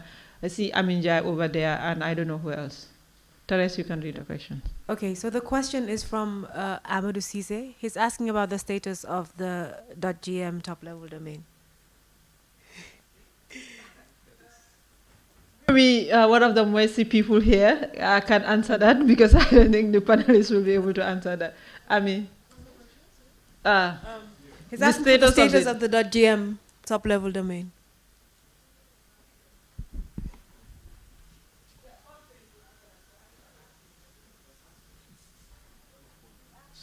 Should I bring it up once?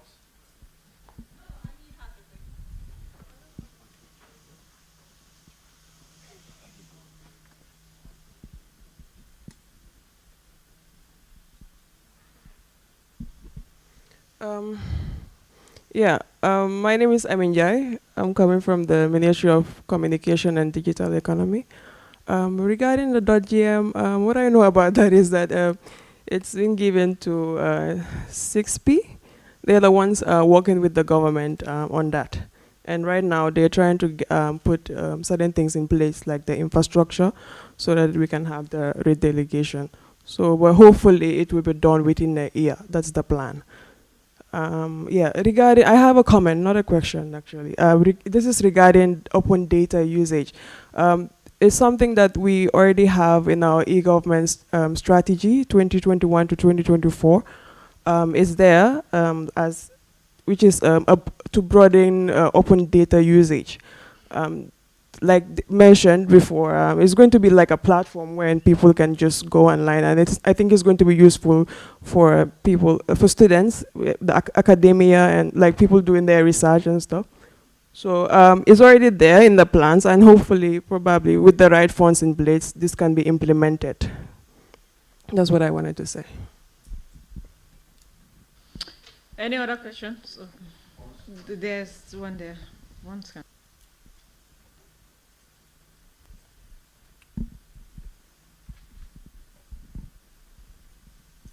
Regarding the open data platform, I think GBOS is having one that some people are actually using. Me myself, I've used that, but then we've realized, we've realized one thing that is very, very important is before this, all the departments or sectors will definitely, push this data, to them. It will be something that will definitely take time. And then most importantly also, when I went and then asked this question, and then they'll be like, well, this is the issue. Most of the reports that we have, it's on hard copies. So people have to sit and then convert that to a digital copy for it to be pushed. And then most importantly also, the guy that is responsible put forward this. He had to follow some of the stakeholders for them to post this data. So I think the Ministry of Digital Economy can definitely, work hand in hand with GBOS on that to see how, effective it will be. Because for them, their platform is already there. It's been sponsored by the World Bank, but then at the end of the day, people are not using it. So I think there will be a very good feedback from them in order so that the project that you guys work on will be definitely successful. Thank you. Any other questions? No hands. Okay. Not speaking for the ministry, but just to respond to what the guy said about most of the documents in hard copies. I do know that right now they are working on plans to make sure that most of these government documents, especially the ones in the archive, they find a way to convert it into electronic documents. I do know also when it comes to the access to information, they do have a lot of plans. It's just that they need to get the fundings to make sure that they have these platforms, the government websites are up, the open data platforms are up, the archives going ages back, records office, everything, they have them in electronic copies so that when people request it, they can have access to it. So, hopefully. Okay, there's a question. Okay, sorry to say, but Madam Chairperson, and you and this gentleman, I think I would tend to disagree with you. Which because this gentleman said that most of the documents are in hard copy. If they're in hard copy, obviously they're not written by hand. They are printed, right? So obviously they are in digital form. So I guess our problem is our refusal to accept change. Or most of these things, they are being personalized. There's a research being done, a lot of money being spent, but at the end, it is digital, but somebody will personalize it, and they will live with the data, or they will die with the data. So I guess there should be laws, or there should be mechanisms put in place to make sure that data that is digital is being kept safely or is being shared. For me, that's my personal, but I am totally against the notion that most of the documents are in hard copy. No, they are in digital form, and they are being printed into hard copy. So where is the digital form that has been printed into hard copy? That should be the question now. Thank you. Dave, Yeah.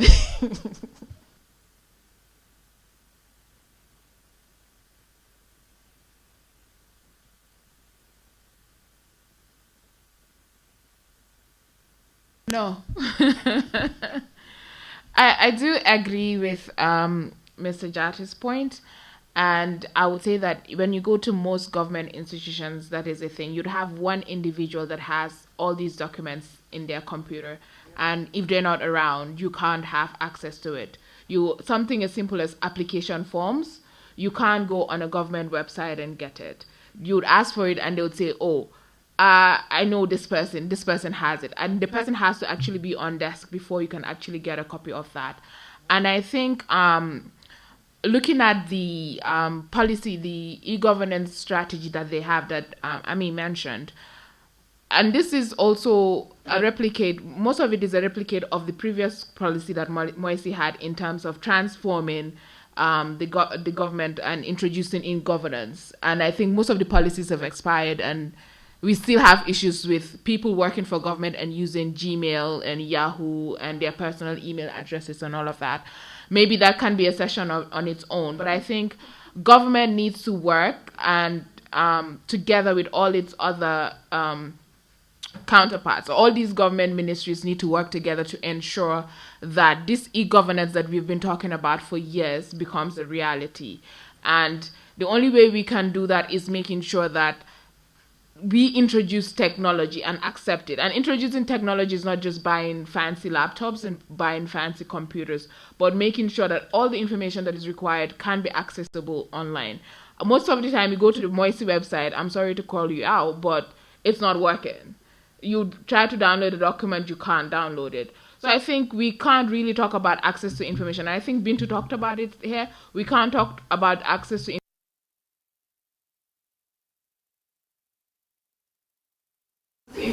We look at because they also have a right to access the information. I know that when you go to the NCC website in Nigeria, the moment you click on it, there's a voiceover. So they have provisions for accessibility for people that are visually impaired. And I think in your implementation strategy, these are things that you should highlight. But also what comes out here is that there's need for consultation. There are a lot of brilliant minds in these rooms. So maybe if the ministry can work together with some of these people, they can help you in terms of digitalization, in terms of coming up with these platforms of software that can make it easier for people to access information. That's all. Thank you. Okay, thank you very much. So now we'll just go to the panelists, Bintu, Madiba, Yahya, for your last comments.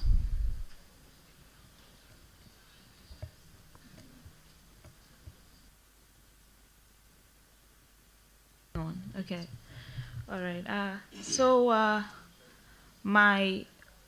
By way of concluding, I would just like to say that this is 2022, and when we talk about access in the Gambia, we're obviously talking about, innovative means of development in ensuring that the Gambia moves forward. And by doing so, of course, we would have to look at the issue of, digital innovation. And of course, that is where a lot of the questions being asked around would be answered. I understand it's a step-by-step basis, but then we would obviously continue to encourage the government of the Gambia to boldly, and the key word here is boldly, pursue strategies that would ensure innovation and digital inclusion in every aspect of its work, especially the Minister of Information, who's tasked with the responsibility of digital affairs.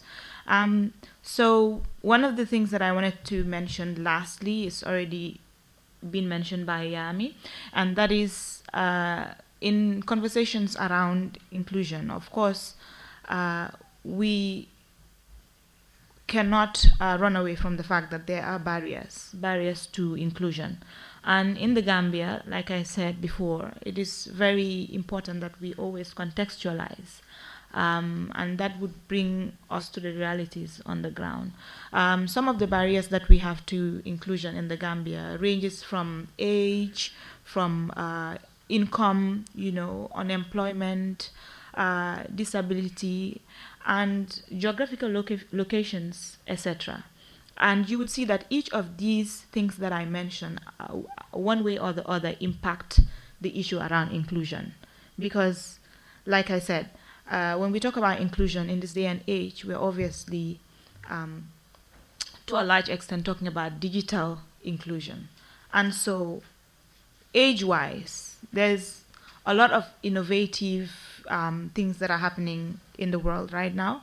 And by virtue of certain people's age, they cannot, be at the same level with other people because of perhaps the processes that are in place to use gadgets to, ask for information, etc., etc. Because he has mentioned that when you need information, it has to be in written form. I mean, there are other exceptions that are available by law, but I would just like to say that inclusion really comes with innovation.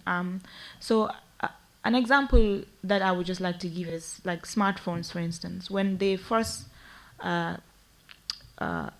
were first introduced, for instance, in order to access a phone or to restrict access on your phone, what you need to do is to create a password.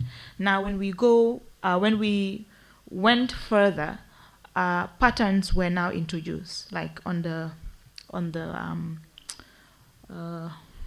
what is it called? Android. I was trying to look for the word Android. On the Android phones, for instance, you have to draw a pattern in order to gain access to your gadget. And we saw that like older people found this to be, to be more user-friendly, because by virtue of the fact that they're not educated, they couldn't play with numbers and words in order to formulate passwords. But when these, patterns were introduced, it was easy for them. Even my grandma could just draw her pattern on a phone and then gain access. So these are some of the ways that we ensure that, access is made possible. We come down to the level of the people who are not able to read or write, and we bring up strategies or innovative ways to ensure that they are also part and parcel of the process. Of course, Yami has already talked about the issue around disability. If you know me, you know that is a passion that I live for, persons with disabilities, and access, really, from being able to access these information, like she said, in a digital format, to being able to access, in fact, buildings and infrastructure that these information are being held. Because we have government institutions, but most of our government institutions are in fact story buildings. Can that person who's in a wheelchair be able to go through all that flight of stairs to be able to go to a ministry that is all the way up in order to obtain a single piece of information? These are questions that we need to really start to ask ourselves. We have geographical locations. Can a person who is as far as Basse be able to travel all the way to Banjul just for a piece of information? The cost incurred, the struggle, the stress of having to go that far just to obtain that information could easily be solved by digital innovation. Having these available online or other platforms in a way that people can access, and many other issues that really come as barriers to inclusion. So it is high time that we really have these conversations as national issues and look forward to, come up with strategies of solving them, but also, continuing to have these conversations to ensure that whatever implementation strategies that come into play would be one that we all agree to and work towards ensuring is fruitful. Thank you. Okay, thank you very much. It's been a wonderful session, and I'm privileged to be part of this process. From listening to my co-panelists and the audience, it has dawned to me that I think I kind of appreciate the task ahead as a ministry that is leading the implementation mechanism of the access to information law. And We are committed, I can say, to the effective implementation, putting the implementation mechanism for an effective implementation of the access to information law. We have already recruited information officers. All ministries have information officers. This is to enhance, access to information, so that whenever you need information from any public body, ministry, you have the right people there to help you out. So we, like I said, it is at the preliminary stage. Obviously, once we start putting up the implementation mechanism, we will have to involve everybody, all the stakeholders, because that's the only way out. Our task is at this level. It is important to note that this is a law for everyone, so this is not our show. At the level, we're just trying to put the foundation there. So once the foundation is there, it belongs to everyone, and it is up to the responsibilities of the various institutions to fulfill their obligations under the Act. So we're willing to work with. We definitely have to work with the Ministry of Communication and Digital Economy, because when you talk about access to information in this day and age, obviously you cannot exclude access to digital infrastructure. So we need to have the digital platforms all set to make it easy for people to have access to information. So we will be working closely with the Ministry of Communication and Digital Economy to make sure that all of these digital infrastructure are in place. So I thank you very much for being here.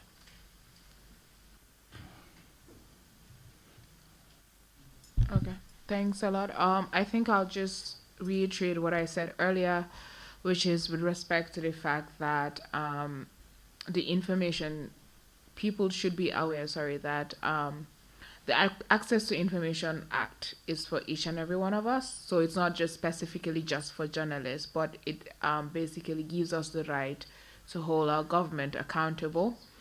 And what I would urge the ministry to do is to engage stakeholders, engage the public. In as much as you're working on implementation strategy, I think the conversation needs to go outside of this room. But also there has to be that willingness also to make access to information easy for everyone.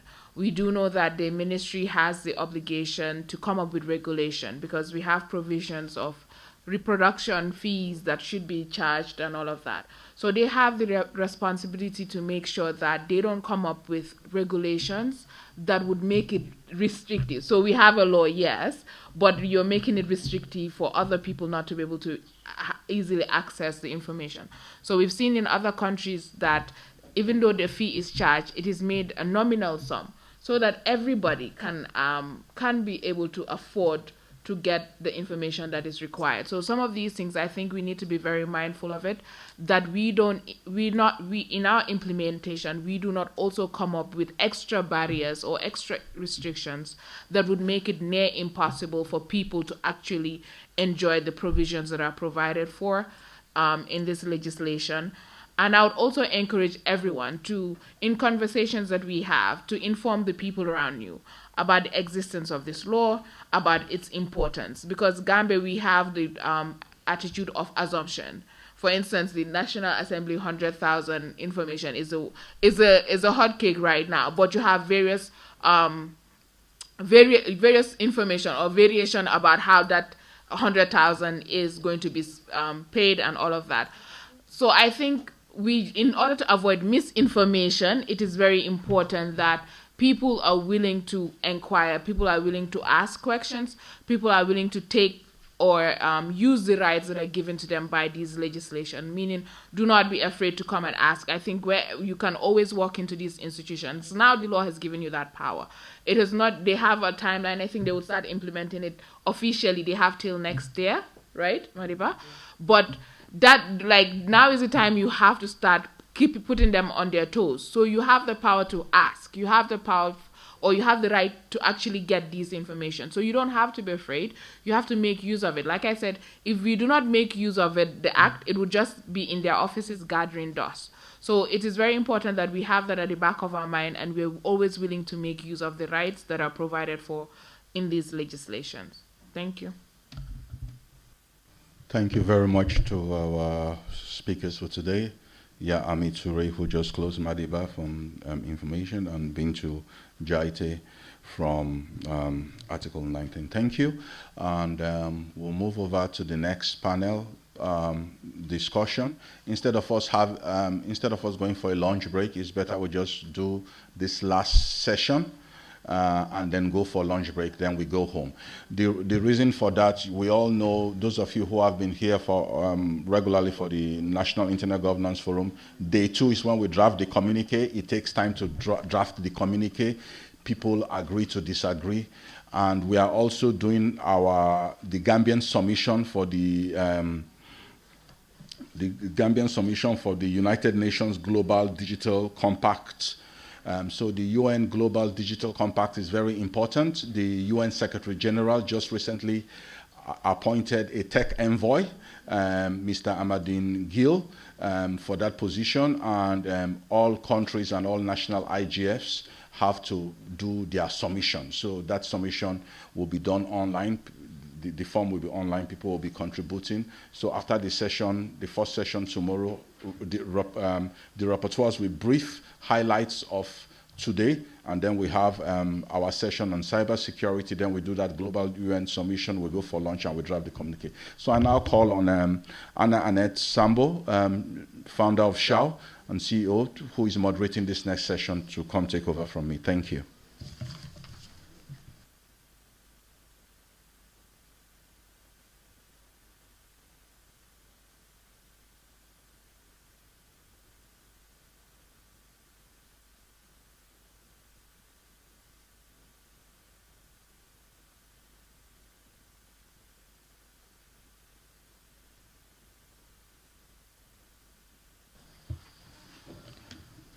Good afternoon, everyone. I'm Anna Annette Sambo. I am the founder of SHAO Gambia. I am moderating this session today on data innovation and privacy. On the panel I have today, I have Insys Global, their representative, Manik Diouf, Gambia Security Alliance, Amadou Ba, Yahya Toure, please. We'd really like to have you on the panel, please. Give one project, Badara Diouf. Do we have Badara around? Who? Oh, Mariam. Mariam, please come on board.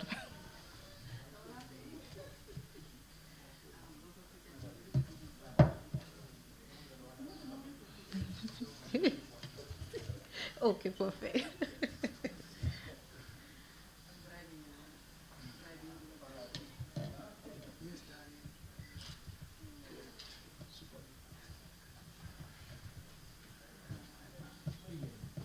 Yeah, a special thanks to you again. I know we're dragging you last minute. Apologies on that, but it will be good to have you on this session as well.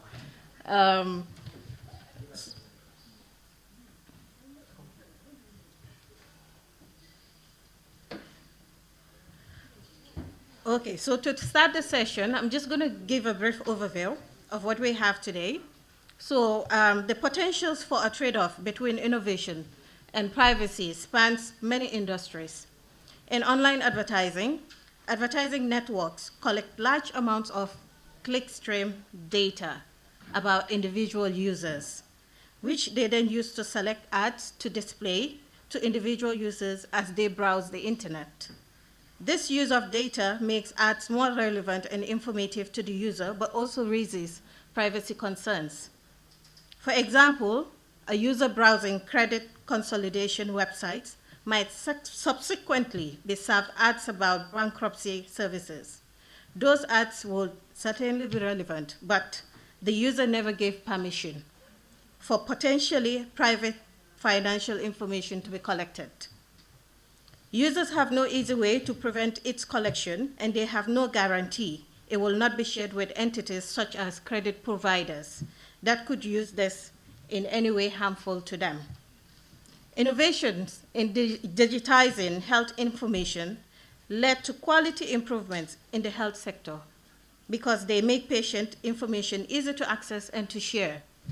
However, easy access and probability raise privacy concerns because consumers want sensitive data to be seen only by pertinent health care providers. Such instances of data collection and processing have led to calls for legal safeguards for consumer privacy in the non-governmental sector. So to start my question, the first question goes to Amadou. We're talking about the draft, what's it called, data protection bill. It has been coming up during the first session and the second session. But looking at what we have in the draft, what's it called, protection bill, which is still yet to be enacted, selling personal data, for example. It is an offense for a person to sell or offer to sell personal data or place an advertisement indicating that personal data is or may be for sale, and the person who commits this offense is liable to conviction. In a case of an individual, to fine or not more than, in the case of an individual to fine of not more than $2 million or imprisonment for a term not more than 10 years, or both fines and imprisonment. And then we have another one in the case of a body corporate, for example. It is liable to a fine not exceeding $10 million. What is your take on this in light of data protection?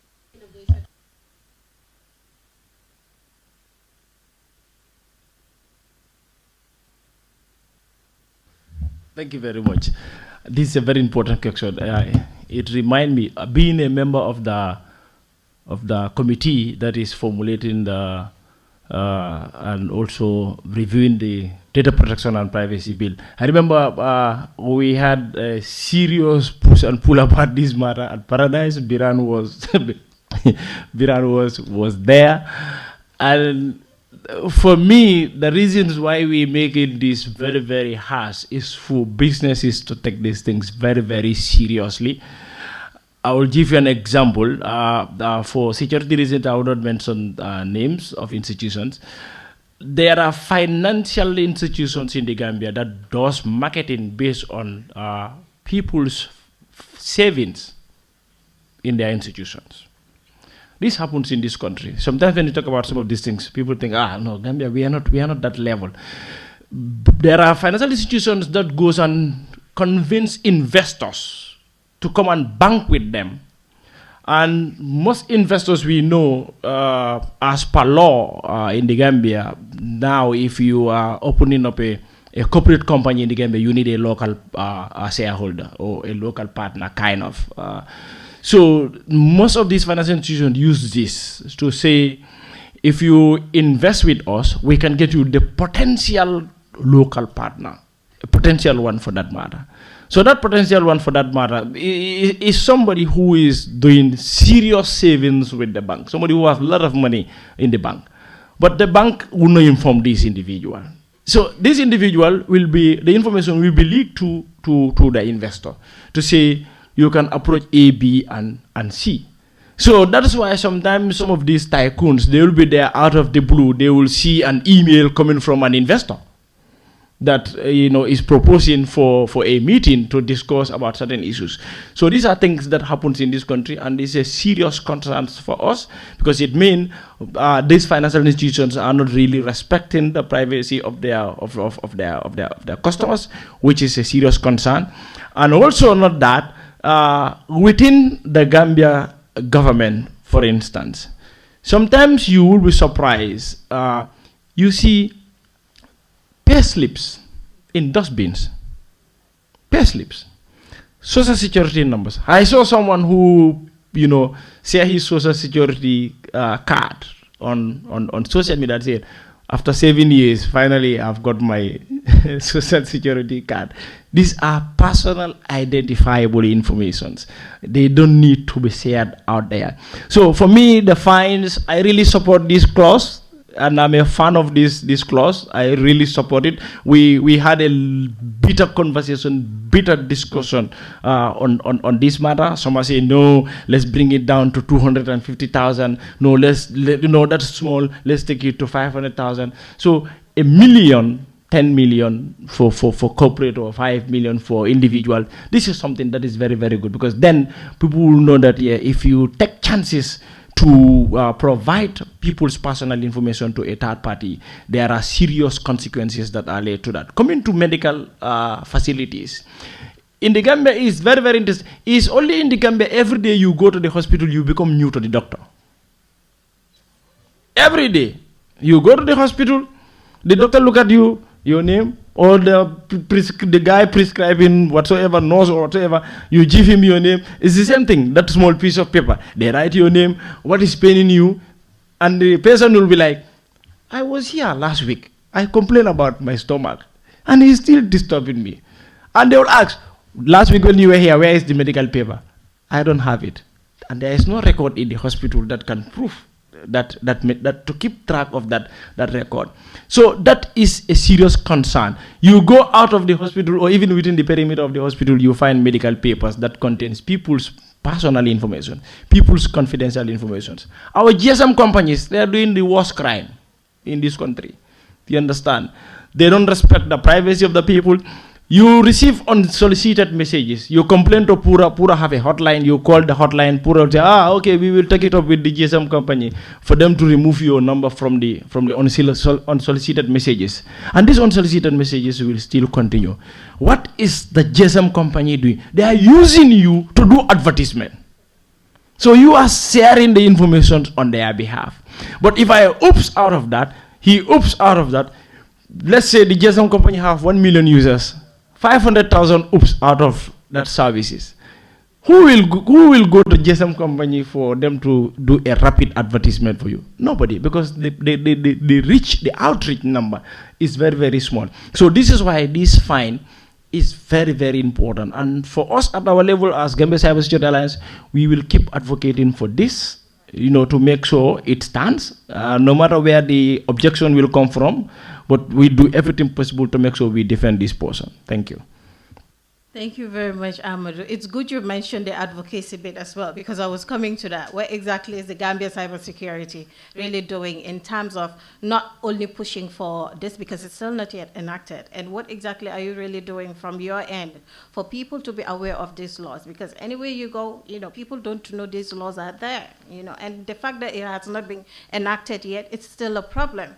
Even if a case should come up, it will be very difficult for the law to really take its due course in addressing such cases. Ami, I'll just like you to, as a lawyer, I would like you to add some thoughts to this issue that we're talking about as part of the data protection bill.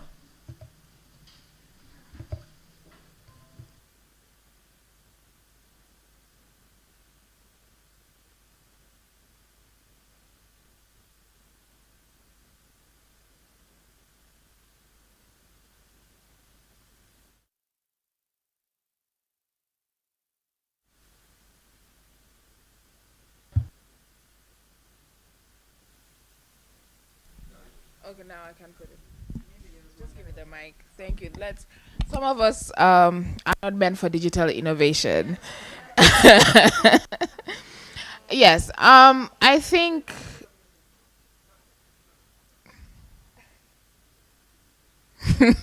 thank you. So yes, I think in terms of the draft data protection and privacy, we as a committee, I think what was done was to sort of align it more to what is best practice out there. But I think one of the misconceptions we currently have in the Gambia is that we don't have any laws dealing with data protection and privacy. we don't just have a specific legislation that is looking at data protection as a main issue, but if you look at the IC Act of 2009, there's a specific provision on the protection of personal data and privacy. And there's a specific provision dealing with cybersecurity. So there is legislation, and the provision in these in that legislation makes it a criminal offense for some of these acts. I think what the problem we currently have is that the IC Act mainly is applicable to GSM companies or ISPs, licensed entities. So it's not an all-rounder. But then, like I said, there's a provision in terms of, let's say, when you share inappropriate content, there's a provision that criminalizes it. So that is a personal offense, right? But like I said, and I said it in the last session, in the Gambia, we have this thing of coming up with beautiful laws. But that awareness raising is what is lacking. So sometimes, even when it comes to prosecution, the police would tell you, oh, we found some people that are engaged in cybercrime, but we don't know what law, or we can't really prosecute them because that communication is not there. And when you look at the topic itself, data innovation and privacy, and we as advocates or as digital rights enthusiasts, we advocate for digital innovation in the Gambia. And we're glad that the country has now recognized that digital economy is something that should be a concentration, but we can't really have that without the right infrastructure in place, without the right legislation in place, without the right regulations in place. And like Amadou mentioned, data is money. And what you're seeing is that most of us, our data is being used by various entities, whether we know it or not, to sort of make money from it, to sort of harvest, and in a way violates our privacy because they're taking our information for specific needs. And if you look at the provisions of the law, that is the draft itself, the provision is that you can only use the data that you're collecting from a customer or subscriber for that specific purpose. So outside of that, you need the consent of the person before you can use it. But every day you see a GSM operator would text you and send you some information that you've not subscribed to. The law makes it wrong for unsolicited communication. It's already provided for in the law. Unsolicited communication should not be done by GSM operators. But like I said, implementation is always a problem. But we hope that with the enactment of the draft data protection bill, that things would change. Because we cannot have a sustainable digital economy. We cannot have digital transformation as a country if these protections are not in place. Because certain investors would not come in your country if there are certain things that the certain structures are not in place. So we hope that the ministry would continue to work with stakeholders so that these legislations that we have are not only enacted, but people are aware of what is in there. And they do the prosecution and other things are done to ensure enforcement is carried out to ensure that they sort of serve as how do you call it? Not restrictions. My English has failed me, but to sort of serve as warnings for others not to really encroach in it. But I think digital innovation cannot go without the protection of people's personal data and privacy. And I think that should be made clear from the onset. Thank you.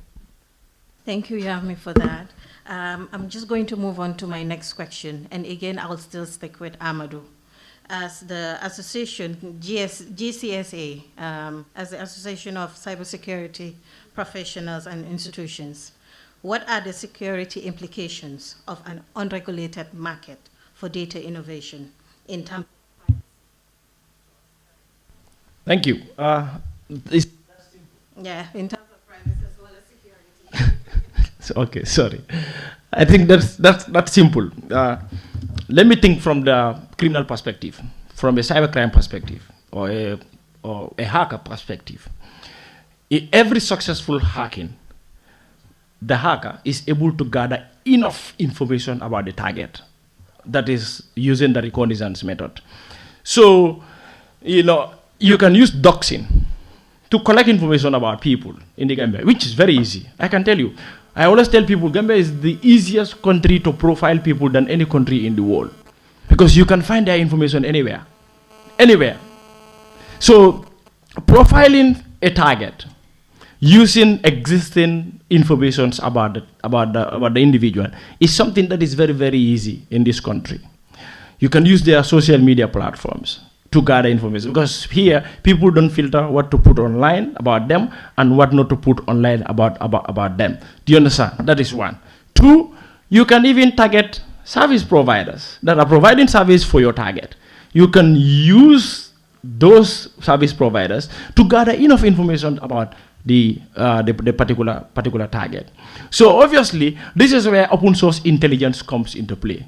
So the more information that you put out there, or that your service providers put out there about yourself, they're putting you at risk. And putting you at risk meaning anybody who want to use you as a potential target can get to you. And not only that, Annette, if I know to get to Pons, it's going to be very, very difficult.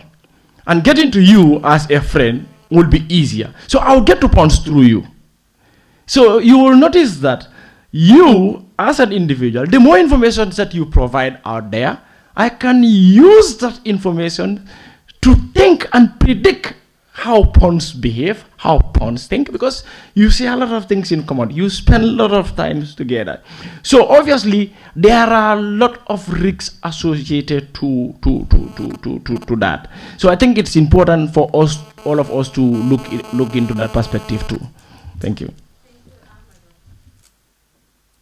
Thank you, Amadou, for that. And just to make an addition to what you said, this past weekend we were in Soma, and we met with the youths and women of Soma, talking about doing a training on digital security and data protection. And some of their testimonies, it's really hard to really take, when it comes to security and data protection.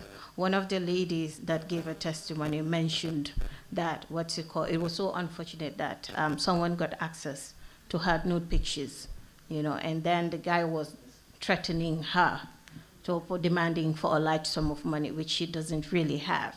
To an extent, it got to a point that the guy demanded that, if you don't have sex with me, I am going to publish this on the internet. She ended up giving in, and she was raped. It got to the police after that. They found the guy guilty of the crime, but then they couldn't prosecute the individual. So they gave him bail and kept on reporting. The guy kept on reporting to a point that they all got tired of it, and the case just died down. So in such cases, what does Cybersecurity Alliance take in addressing such?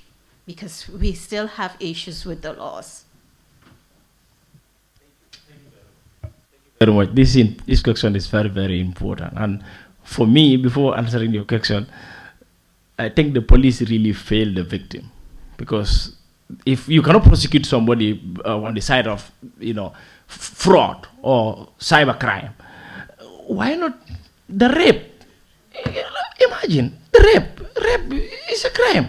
There are laws, even in the Bantaba, you can find laws that criminalize rape in the Gambia. So obviously, if you cannot criminalize somebody using the Information Communication Act, as Yami rightly mentioned, use the criminal code. If you cannot use the criminal code, use the Information Act. If you cannot use the information, there are a lot of, you go to the law people, they can tell you, maybe Yami will, but take it from me, there is a lot of mechanisms that could have been used against that criminal, honestly. Now, coming to Gambia Cybersecurity Alliance, recently, just to give you an example, we had a case where somebody was involved in beauty pageant and doing a lot of other things. And by then she was very young, at a very young age. Do you understand? So now, because she's grown above 18, she requested her content to be taken down. So this makes it very, very interesting. You understand? Now, because she requested for her childhood contents to be taken down, she engaged the provider, the guy coordinating that that beauty pageant and all these things, the guy said, no, we cannot take this thing down. That's not possible. Anywhere you want to go there. So this guy reported the matter to our public relations officer. Then the matter came to GCSA. So when it came, we look at different perspective. When the child was participating into this process, how old is she? Is she underage? Yes. Check. That is confirmed. She is underage. Now we said we need to engage the service provider.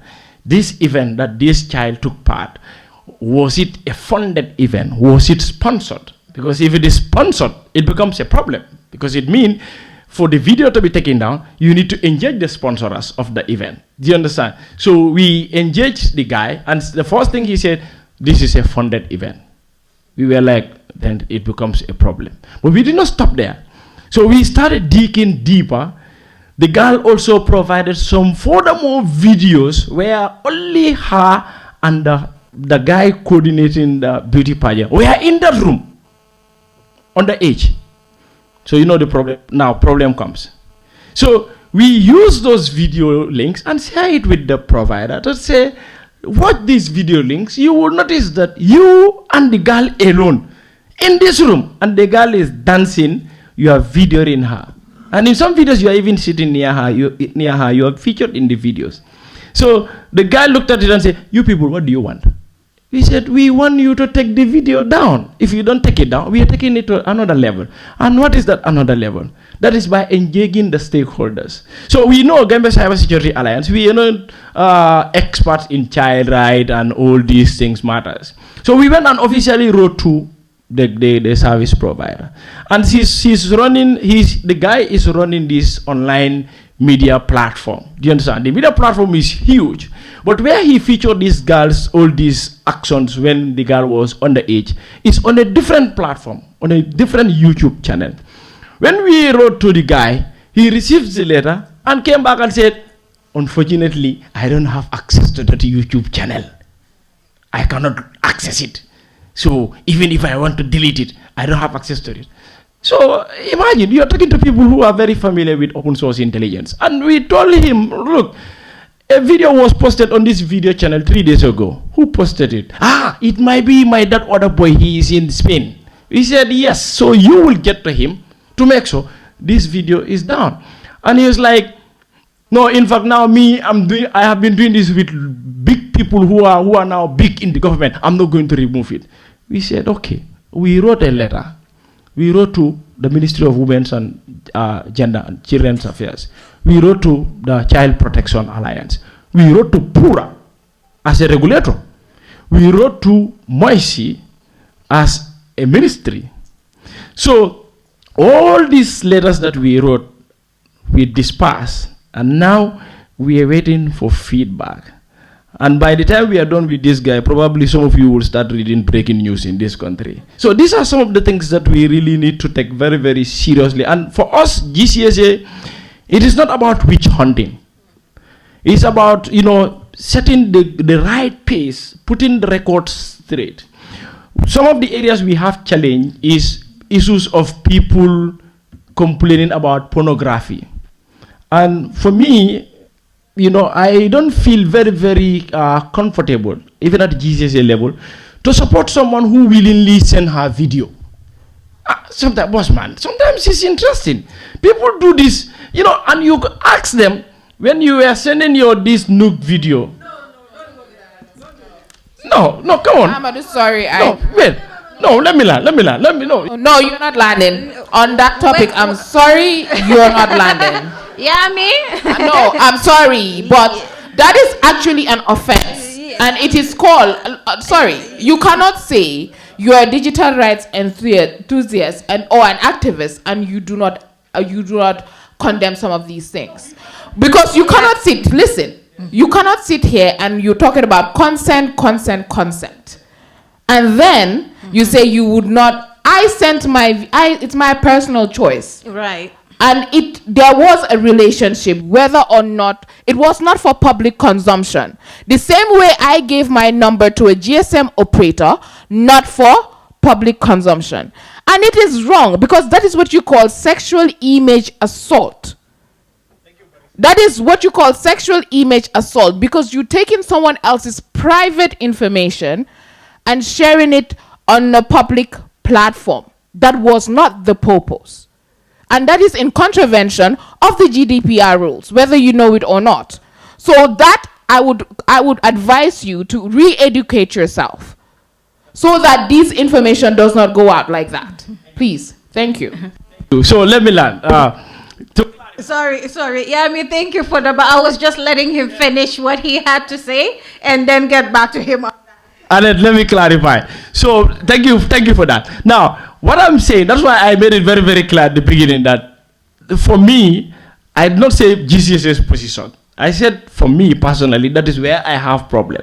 Do you understand? Exactly. I'm talking about my, yes. So I agree with my landed friend that, you know, I should change that attitude of me. For me, I am so emotional sometimes how people share their own personal nude or naked pictures and all these things on social media platforms or sharing with a third party, and this third party will use that to blackmail you. These are things that happens. I can tell you, if you look at our incident reporting platform, 80% of the incidents that we reported, you know, are all related to issues like this. So I think I will really improve on that, my landed friend, and I will make so. Thank you, Amado. Well, yeah, they shared it with somebody that they trusted, and once you break that trust, that's a problem. Yeah, just to come on, because I think one of the issues you raise in terms of the video of the young girl, and this is what I say, the IC Act makes provisions for that. Already, it is a crime, not only to publish the image of a child, and we know in Gambia, child is anybody under 18, but even having those images or indecent images in your phone or in your possession can lead you, upon conviction, to imprisonment for life. That is already a crime. So, like I said, for me, this is why I think probably our advocacy, we should not only limit it to the people, but we should also now try to train and advocate and train the police so they know some of these provisions in the law, that it is wrong. And similarly, that publishing or transmitting an indecent image or the image of another person can lead you to payment of, upon conviction, a fine of $250,000 or imprisonment of 5 years. So there's already protection, some form of protection. We can argue that it's not adequate, but there's some form of protection that is provided for in the law with respect to some of these issues that we are facing daily. Because I think, Annette, you mentioned about the girl that was, or the lady that was being blackmailed. So the law makes provisions for even maybe computer extortion, trying to get somebody's image and trying to extort something from the person and say, if you don't do this, I'm gonna do that. You know, it's the protection is there. It's just like I said, the awareness is what is lacking. And in our advocacy, like, I'm just gonna say this, and I would like Manik and others that work on the data innovation bit to talk about more on the security that they provide. But in looking at in advocating for data innovation or digital innovations, I think it's essential that we always have provisions or sessions or modules on online safety and privacy.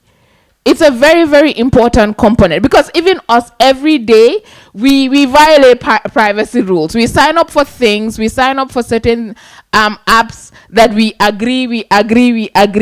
We don't know what part of our information is going out. Our phones are recording us every day. Like I said, you take your picture today, I send it to Annette. Annette can actually go through and know where the location. So these are things that we are not aware of as individuals. And as technology advances, we are exposing ourselves more. And I think it's very important that, like I say, in our advocacy, that this information goes out there. We talk about the law. We talk about how to protect yourself online, how to protect yourself in terms of what information you should put there, how you should approach things. And I think it would help a lot as we continue to grow as a country that is welcoming digital technologies and digital transformation. Thank you. So much, Yami, for that. And this will take me to my next question. And this is for Manik. What is your take on putting legal safeguards for consumer privacy in the private sector?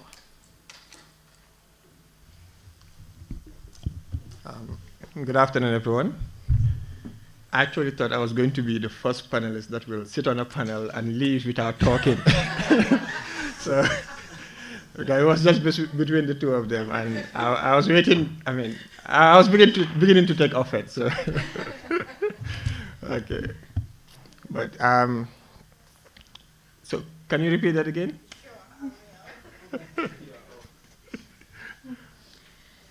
What is your take on putting in legal safeguards for consumer privacy in the private sector? So for me, I think there has to be a fine line between privacy and protecting consumers, and also not stifling innovation. Understand? Because we always talk about, okay, privacy, privacy, privacy, which is fine. But I think the main thing is that it has to do with consent. So for example, iPhone recently has an update that any app you install, it will ask you to click whether you want to allow you to track your activities on other apps and so on. Which I think it's really cool. But and for someone like me, I always accept. Understand? Because I'm lazy. I don't want to think about what I want to buy.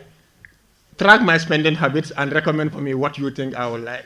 You understand? And that's just me. You understand? But I think in that case, having it's good to have laws to protect consumers, but I think it's also important to make sure that it doesn't stifle innovation.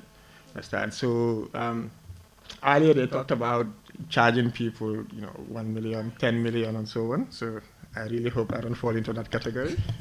But which I think it's okay. Understand? I think it's okay. It's not okay for people to take your information and use it without your consent. Understand? But I think it's also it's important to allow room for the consumers or consumers like me to say, hey, I want to share as much as I want. Use it for well, in this case, for me, when it comes to shopping, advertisements, and so on. Candy Crush is always going to advertise, whether I like it or not, but track what I want and give me relevant ads. I don't want to see ads in Chinese and so on and so forth. Give me ads that are relevant to me.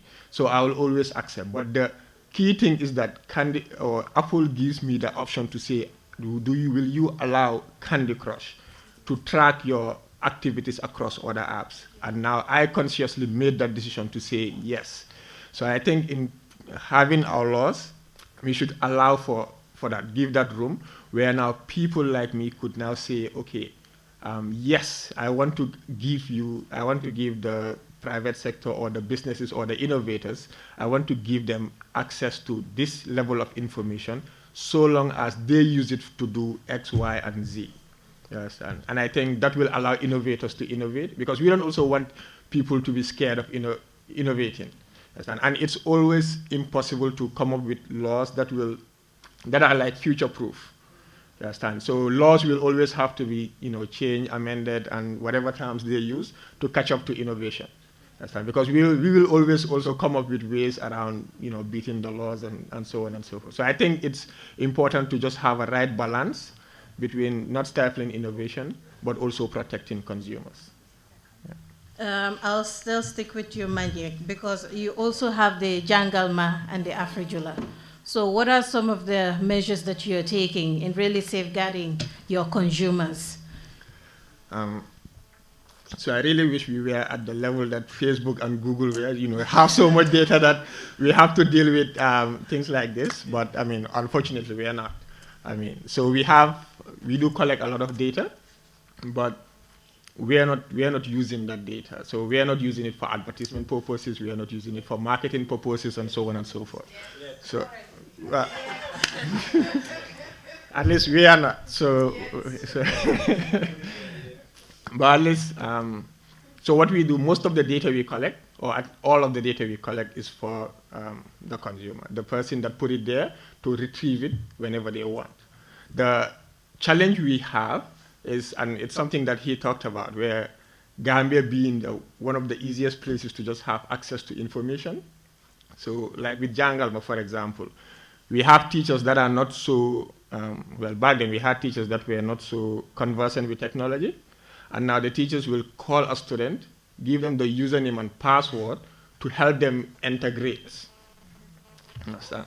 And this is a student that can just, I mean, if I was that student, probably, or any mischievous student can just sit somewhere and call other students, that are taking that teacher's class, or pay me so that I can adjust your grade. Understand? I have access to your grade and so on.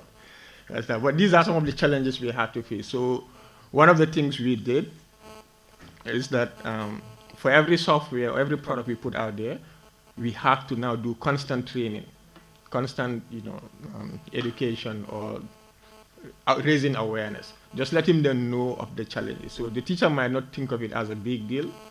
Understand? Oh, this is a student I trust. Take my username and password. Help me enter this. And so on. I'm not too conversant with technology, but they need to understand what are the implications of that. What are the implications of that student who's probably not in your class seeing the grades of everyone else? That's personal information. So we are not using the data for anything yet. And so I don't want to get there yet. So yeah. But at least we do have challenges with just people oversharing. And with Afrijola, it's the same thing. So you just have someone who has their financial records, but then call up a niece, a nephew, or just a neighbor that is more educated and try to, okay, can you help me input this data? And so on. So we try to find ways around it. If you are not educated, how do we help you navigate the platforms without needing someone's help? You understand? So if you're not educated, okay, can we use audio? Can we use color coding? And we did a lot of research, and a lot of people say, oh, okay, I know for a fact that when I see red, it means don't go there. When I see green, it means go, and so on. So we started to use color coding to help those that are not or semi-literate or not literate to navigate the platforms, and also audios to just click it, it speaks to you in Mandinka or in Wolof, and then you can navigate just so that you don't overshare, because that's also one of the challenges. Thank you for making clarity on that.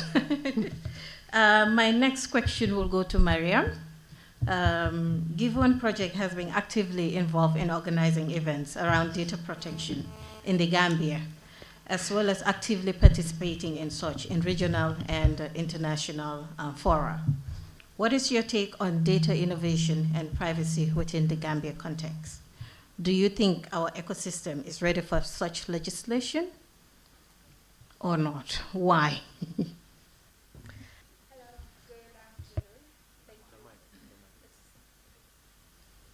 Okay, I hope you stay here. Good afternoon, and thank you for having me here. Mr. Alisa was supposed to be here, but unfortunately he's out of town. That man is always flying up and down. So thank you for having me here. But he's always flying up and down, no? And with regards to your question, yes, I think that the world of data is changing constantly. Every day, every hour, and new innovations are happening globally and in the Gambia as well. For instance here, they have the Jangalma innovation and the Afrijola and all of these things.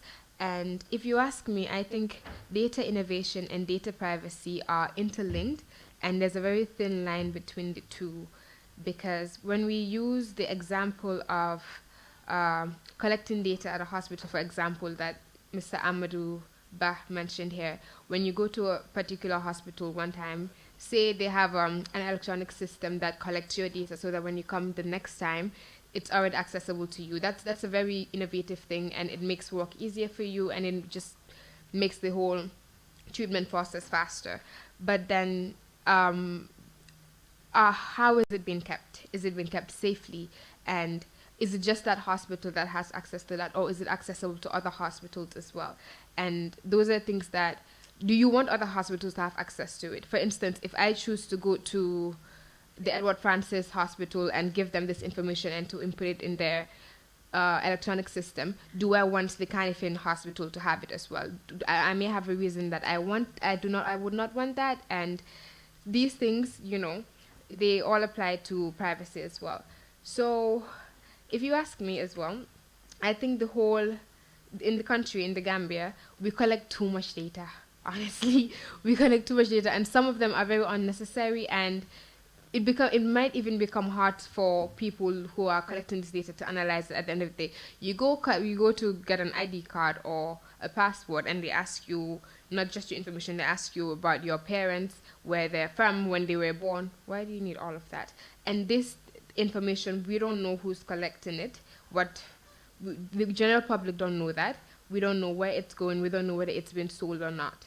And I think that, if you ask me, I think that it's important that we have the bill, especially the privacy bill right now that's still not been enacted. I think it's important that we stop dragging the bill and make it a reality in order to safeguard our privacy, because I don't want my information to go everywhere. I don't know who it's going to. I don't know why it's going to that person. And that just has, it's a whole mess. It's a mess if you ask me. Yeah. Okay. And I'm still sticking with you, Mariam, because this will take me to my next question. Because we know Give One Project has been very active in civic engagements over the years. How would you see Give One Project engaging the public to create awareness around data innovation and privacy? And how do you see this affecting the everyday life of the Gambians?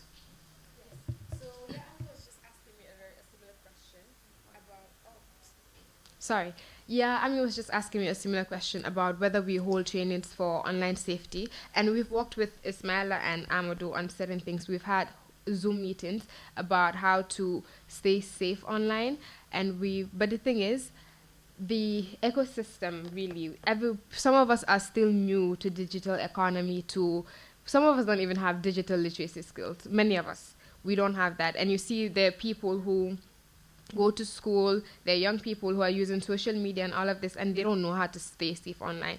We give out too much information. He mentioned about how when we download apps, they're like terms and conditions, and we're all too lazy to read. I swear, even I don't read the terms and conditions. I just agree. And some of these terms and conditions that are listed, we don't know what they are.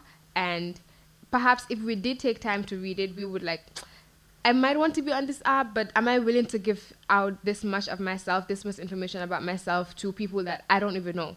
And so I think that Give One, really, we work on digital rights and data privacy and all of that.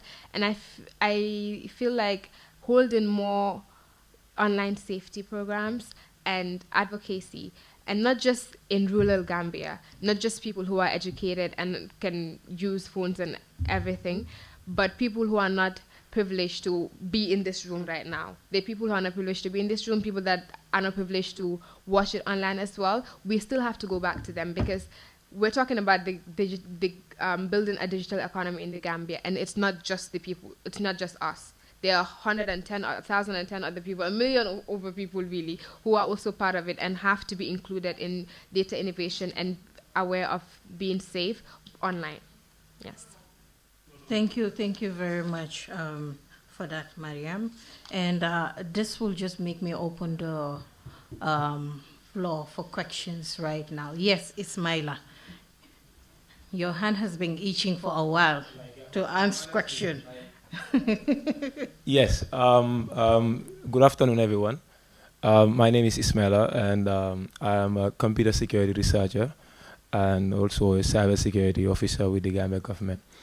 Yeah, first of all, I am going to say something here. Now, I don't agree that hackers are bad people, and I completely disagree with anybody who said hacking is a crime.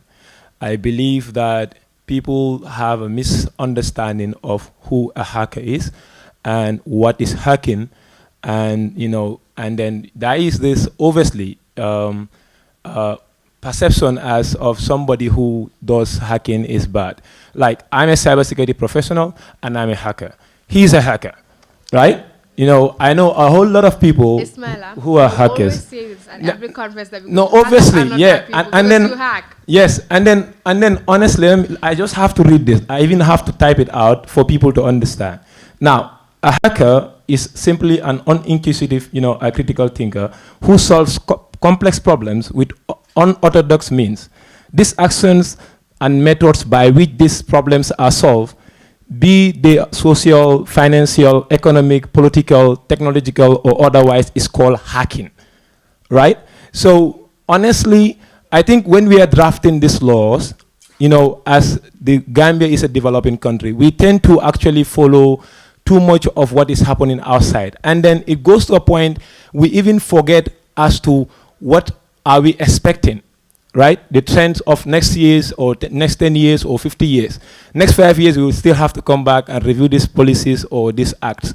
Now, 2 weeks ago, the Department of Justice of US, reviewed the famous Computer Fraud Act, which obviously was used to actually prosecute famous hackers around the globe to actually allow good faith hacking. Now, everybody here have been talking about where our data is stored. You don't trust government. Government will never tell you, look, your data is being protected, and then you just sit over there. And then those consultants that you are referring to, they are paid millions of dollars. Still now, we are still talking about taxpayers' money. Now, as of the world today, we have hackers around the world. We call them computer researchers who looks into websites and some public informations. I'm not saying you infringe into people's privacy, right? Like, for example, I'm using my phone, and then Manik put something on their website. That is a public information. So for me to access INSY's website, I want to know whether they're using TLS, right? That is research. So if they are not using it, I can actually refrain myself from using their website. That is called hacking, right? So as we are developing laws, I believe we need to actually start considering that, look, these hackers are human beings, and they're also in it for the good purpose. Thank you. I need for the good purpose, though.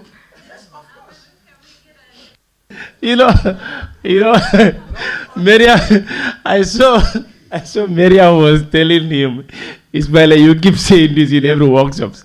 I always have argument with Ismaila on this matter. Whenever I tell him, Ismaila, stop saying this, he'll be like, my boss, you are also a hacker. Do you understand? So for me, the term hacking, that is why if you look at the international scene, they came up with the term called ethical hacking. My friend, I don't agree with that. You understand?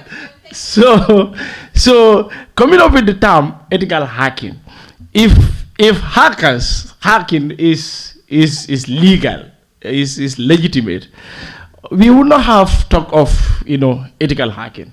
Yes, hackers are needed. They are in the market out there. People hire them, to do certain things for them.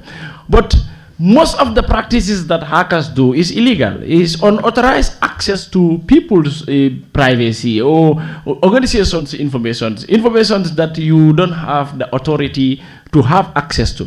That is why even in information security audit or cybersecurity audit or penetration testing or vulnerability analysis or assessment, any of these things you are conducting, they tell you outright, you need a legal document that will warrant you, that gives you that legal mandate for you to conduct that particular act.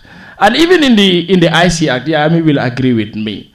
It's just scanning somebody's network without his consent. It's a crime. You understand? So Ismaila, this is a philosophy that Ismaila believes in, and you can't change that. We have been pushing and pulling about this for the past 5 years. You can't never change that. But honestly, if you're to be a hacker and you want to call yourself a hacker, be as much as you can to make sure that you are always ethical. I think that's what I will give as a giveaway. Thank you. And I think ethical hacking is very important. Okay, Manik, go ahead. Yes, so I actually agree with him because there are a lot of terms that we just throw around, and it's important, like he said, for people to be educated on these terms and what they really mean. So, for example, people will tell you that Facebook is collecting your data or WhatsApp is collecting your data and so on, but they don't explain what that really means. So some users think that there's a person in Facebook sitting there that is just reading your message. You understand? And it scares them. You understand? I don't want to use Facebook again, you know, or I don't want to use WhatsApp again because I'm sending a personal message and there's someone that is sitting there listening, looking at my personal message. So they don't understand what it means. So it's important when we say these things to educate people to know that when we talk about, oh, Facebook is using your data, you understand? What does it mean? How are they using it? You understand? So if a lot of people understand that, you know, it's just some computer code that is there going through things to just make recommendations and so on, they wouldn't mind. But the way it's framed, some people will think that, oh, there's some person sitting there, you know, my number one enemy, you know, my people, my village people are there just, you know, looking at my WhatsApp and trying to, you understand? And it doesn't go that way. So it's important, like he said, for these things to also be clarified, you understand? So that people will understand and be able to make also better decisions. Thank you very much, Manik. Yami? Can you add to that? What exactly is the law saying in terms of what's called hacking in the Gambia? From my lay person perspective, I think hacking basically means unauthorized access. And in terms of the IC Act, as long as it's unauthorized access to someone's computer or device, it's illegal. So I think that's why Amadou came up with the whole argument of ethical hacking. Maybe someone is allowing someone to access so they can test their security systems and all of that. That's sorry, that's a whole conversation on its own. But as long as you have unauthorized access to someone's computer, to someone's password or device, then it's illegal. Kiyami, do we have any questions from the audience? Yes, there's one there.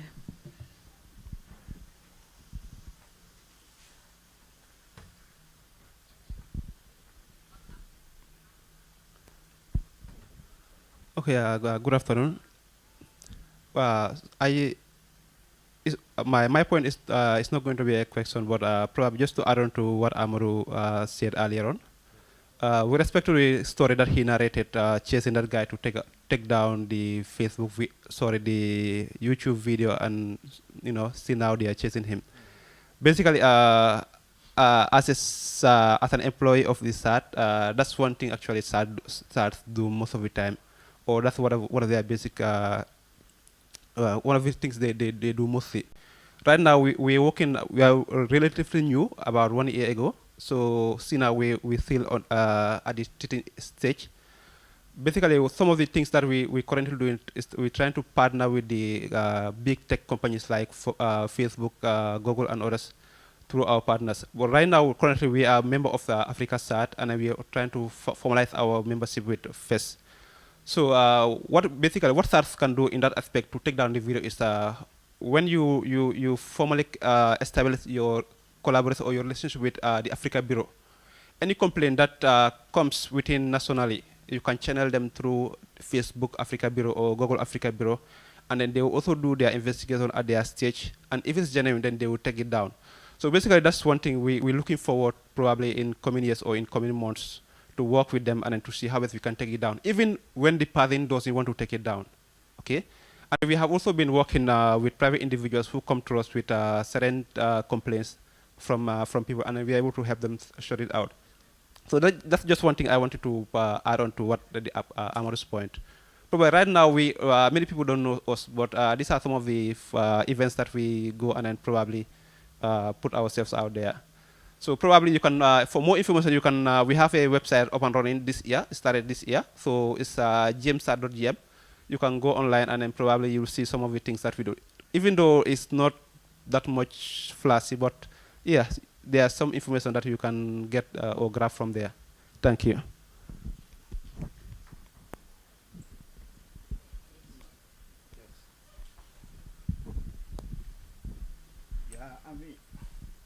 Good afternoon. I am Sidou Jammeh from Pura. I just need a clarification from Amadou and Yahya, based on what Amadou has talked about the child underage who was taken to a room and there was a recording, and they were following up the case to make sure that video is down. So my question is, child underage, you yourself, you know that you are underage and you allow this. So in that scenario, what are you doing to that child? Because the child should know that this is wrong. So you cannot only hunt the guy who uploaded, but you should also make sure this young youth, they should know what they are doing. But if no action is done against them, they will keep doing it. And now to Yahya, it's about data protection. You know, data protection, if it's a law which is enforcing, you cannot only hunt for those who are just acting on this, but anybody who involves, coming back to what I told Amadou about the young, anybody under age, they also should be punished, because these things are not happening in their houses. They voluntarily go out and join to these activities. So they also should be, I don't know what the law says about that, or the data protection says about that. Thank you very much, sir. I think, okay. No, I'm not. Wait. I have another intervention. Before I go and pray. But Amadou can go ahead. Amadou and Yahya, I want you to answer this question from the guy. Yeah, I think Siri, in the first place, you know, we all know kids, you know, as we used to say in our local language, you know, dindingo amang bulubana amarabondi nyoto. You understand? Meaning, a young child doesn't even know the difference between left and right. So you cannot whip a child because of a behavior that he or she did when he or she is underage. And secondly, the reason why this matter, it went to an extent when the boy wanted to defend himself, we even asked him to provide proof that a parent of the child has consented for the child to participate in that process. He cannot provide that. He was just saying, no, it was just verbal. It's just verbal, and the parents are not even aware of some of these events. So to say that, you know, the law should not only focus on the guy who uploaded the video, the child also should be punished. It's completely out of it. That one, if any government want to do, even the United States want to do, we will take flight and go and protest in the US. Thank you, Amadou, for that. Biran, you have a question? Yeah, I think it's more of a comment, and I think maybe it's something that we should all take note of. So we've been talking a lot about the data protection and privacy bill draft, of course. Unfortunately, the Ministry of Justice rep just left. I wanted her to hear this. This topic is very important, data innovation, because it really touches on, for me, it touches on how data can be it sort of evolves how it can be used. So Amadou mentioned something about the banks and how they can use your data without your knowing. And that goes for everything. I'm sure all of you randomly receive SMSs from Africell or from QCell promoting some show or something or the other. And that was not what we signed up for when we bought SIM cards from these telecommunication providers. So I think the whole data innovation, it's great to innovate. Like what Manik said, we don't want to stifle innovation, but also at the end of the day, we also want to ensure that the data that we're providing is being used for only what we signed up for. And I think that is clearly stipulated in the bill, but what is not clearly stipulated in the bill is when it comes to data innovation. How is that data being used? It's not in that draft bill. And I think that is something that, I don't want to say our learned colleagues, because they don't allow us to use that word, because we didn't wear that gown and that very ugly wig. Sorry, Ami. But I think that is something that we need to really push for as a community today here. This should be in that draft bill. That bill is still in draft. Look over it, read over it. I've read over it several times. I don't see anything in there, any provision that touches on this. And this is equally important, and I think it's great that we're talking about it now. It's something that we should push for to be factored in the bill. So it's just a comment. So that's just something that we should all go back and read the bill. It is not that long. I hate reading as well. I'm a technical person, but it's actually a very important document that we all should read, because it's gonna affect all of us in one way or another. come now. It's already affecting our lives because we're all online. So innovation is great magic, but we also need to be sure that when we put our data out there, it is equally safe. It is our data, it's ours. And I think that needs to be very clear, that consent is being sought because it's ours. Thank you. Thank you very much, Baron, for that. I think we have another question here. Oh, yeah, I may wanted to make just 1 second. Let's have Yahya. Yes, so I'm not going to talk on the issue of underage. That's I think that's a given, that people underage cannot give consent in any situation, regardless of what it is. In terms of data protection, I think the crux of the matter is, like, and I think Biran touched on this, is that your personal data is your, oh, Sidu is not listening. So your personal data is yours, right? So, and once you're sharing it, it's simple. Let's not even try to complicate it. If I give my phone number to Manik, for Manik to be able to contact me, right? What personal data laws are saying is that Manik should only use it for that purpose, right? To communicate with me. If Manik wants to share my number with someone else, because that data is personal, it's mine, he needs to get my consent. So that's just a fair explanation. So this applies to everything else about you as an individual. Your name, your address, what you do.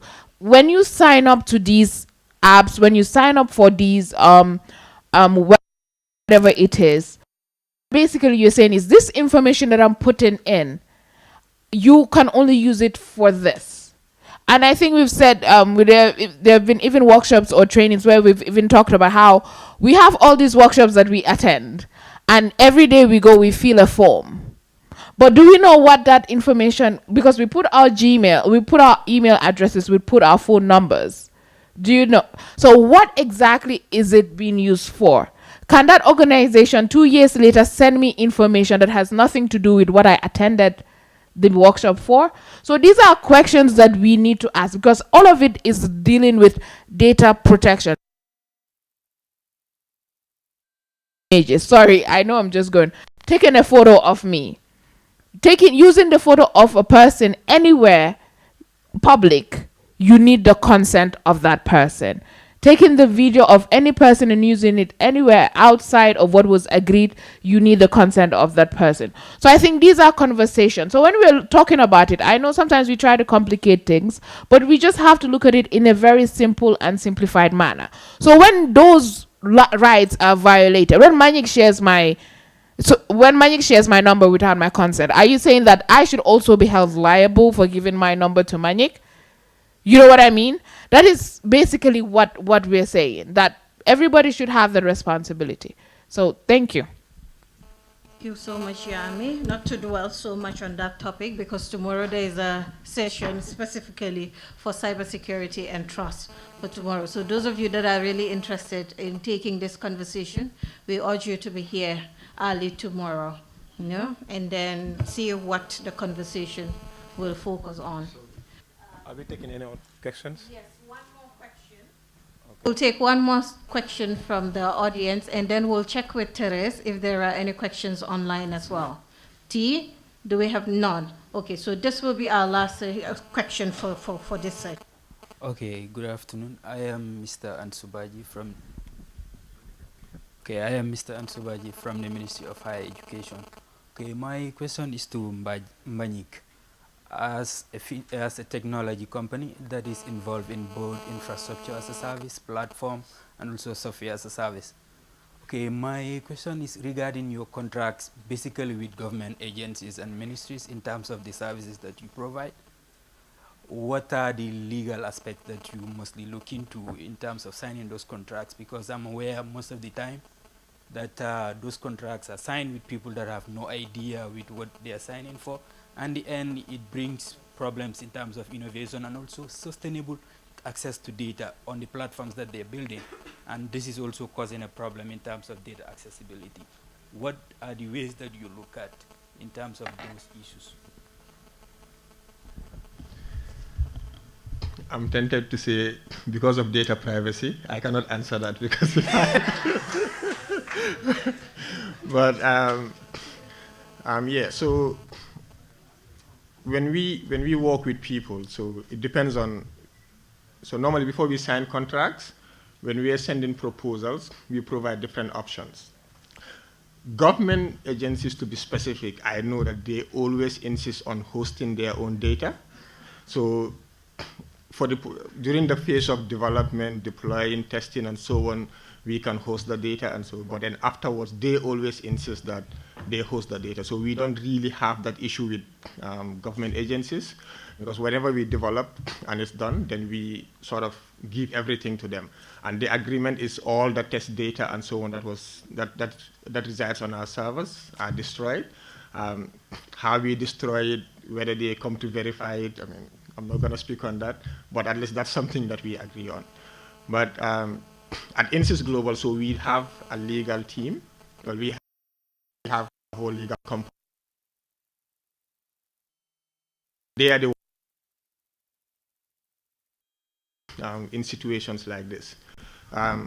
If you sign a contract, it's binding. You have to understand that you will be liable for X, Y, and Z. So we defer those to the lawyers to advise us. But also, we're dealing with the clients. We let them know. We can offer you a software as a service where the data is with us. And most of them will have to come physically into the office, see where the data center is, see how the data is stored, and so on and so forth. Some will refer their IT guys to come in, ask a lot of questions, and so on. So we are open to just giving them as much information as possible so that they make an informed decision. But basically, we don't impose anything on them. We just give them options, and they choose. But with the government, to be specific, I know that every government agency or ministry we have worked with insisted that at the end of the project, they house their data. So we always send it to them. Same with the hospitals. So most of the hospitals we work with, they insist that the data is it's private, for privacy reasons and so on. So everything is hosted on their servers. Yeah. Thank you very much, Mani. I think this will be our final question for the session. Yeah, actually, I don't have a question. I just wanted to make a few statements about this whole data issue. I am Mohamed Lamin Samate from the Ministry of Finance, the policy unit. I just wanted to make it clear when it comes to the issue of data. I think, to be honest, many people in this country don't take data serious.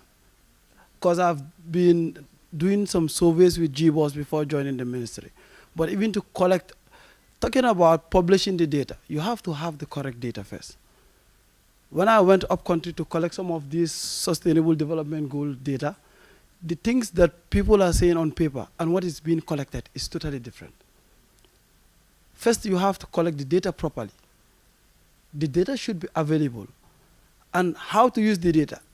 I, as an economist, I think I should be able to get the proper data, sit in my office, and be able to analyze and make a decision of what is happening in Fatoto. But a lot of people in the combos don't know what is happening. A lot of people in the combos don't know there are people still out there in this Gambia that don't have access to basic drinking water, no electricity, in absolute darkness. I could not believe. So you can see we should be really passionate and take this issue of data so serious. Why is it that I, as a Gambian, don't know there's another person in Fatoto or in Basse or in Lamoy that doesn't have access to drinking water? That means there is no proper data collected. I think we should take this serious in the implementation process. Proper data should be collected. And people should be educated. Even we trying to collect the data was a problem. You will come to somebody to collect data and the person is trying to hold data. And they will ask the question, is the government going to give us money? I tell you one thing, the government is not going to give you money. But through the data collected, we will know in Fatoto or in Lamoy, these people are in need of water than security, or there should be a priority list, and that is where the scale of preference comes in. So through the data, you can analyze and see this is what should come in place. This is the first thing we should tackle. But if that is not done, we will even publish access this data, and people will not even know the usage, and the proper data are not being collected. I want to take that up with the Ministry of Information and GBOS so that they can work hand in hand to be able to collect some of these data and collect it accurately. So that, because every country, every developed country have a proper and standard data collection. Without the proper data, we are just disturbing ourselves. Nothing is going to move. So I thank you all. Thank you so much for that. I think the relevant authorities will hear this and take up the recommendation seriously. You mentioned Fatoto and the like. Just go to the West Coast here. Mahmuda village, they still have issue with clean drinking water on a daily basis. So. Good. So you see, even with the ones that are very close to us, they're still facing the same problems. So where exactly are we going wrong with the collection of data? And who's really having all this information and sitting on it? We need them, because that's the only way we can help each other in addressing some of the issues that we're facing on a daily basis. So on this note, I'll round up, and then would like to close this session. For today, since we've already completed the program activities for the day, I think we'll wrap up here, and after lunch, everyone is free to go home. But before that, I'll invite Biran to give the final closing for the day's program. No.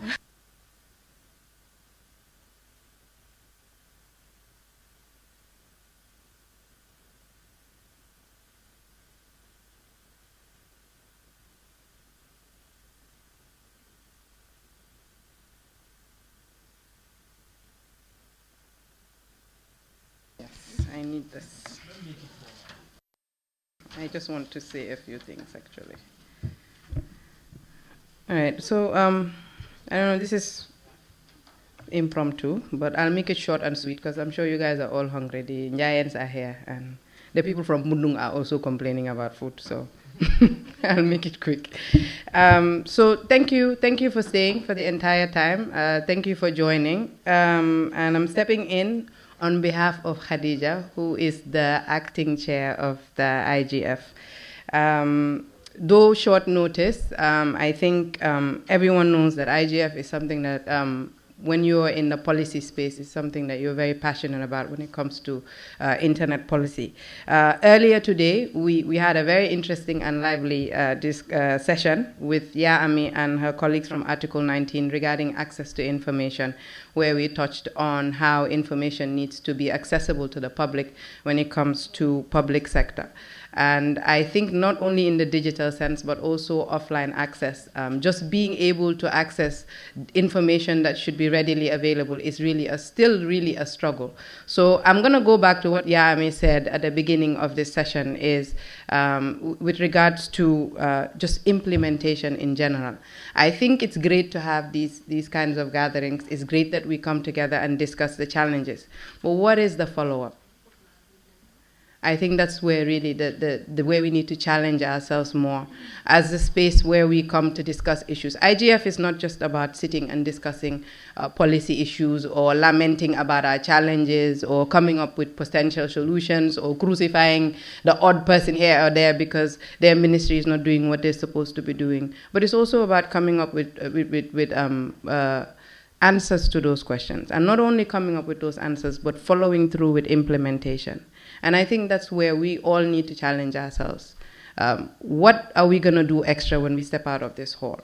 What measures are we going to take? What working group are we going to join to ensure that some of these things that we discuss will be followed through? And I think that's a challenge for me, for you, for all of you. We should all challenge ourselves to really, truly walk the walk by making sure that we help follow through with some of these recommendations. We put out a communique every year, but after we put out that communique, what happens? Nothing. Zilch. Nada. Until the next year, you send a flyer, we call another IGF. So I think what I'm going to close with is a challenge for me and for all of you. Before the IGF 2023, we're going to have a list of things in that communique tomorrow. At least challenge yourself and contribute to one of them. Thank you.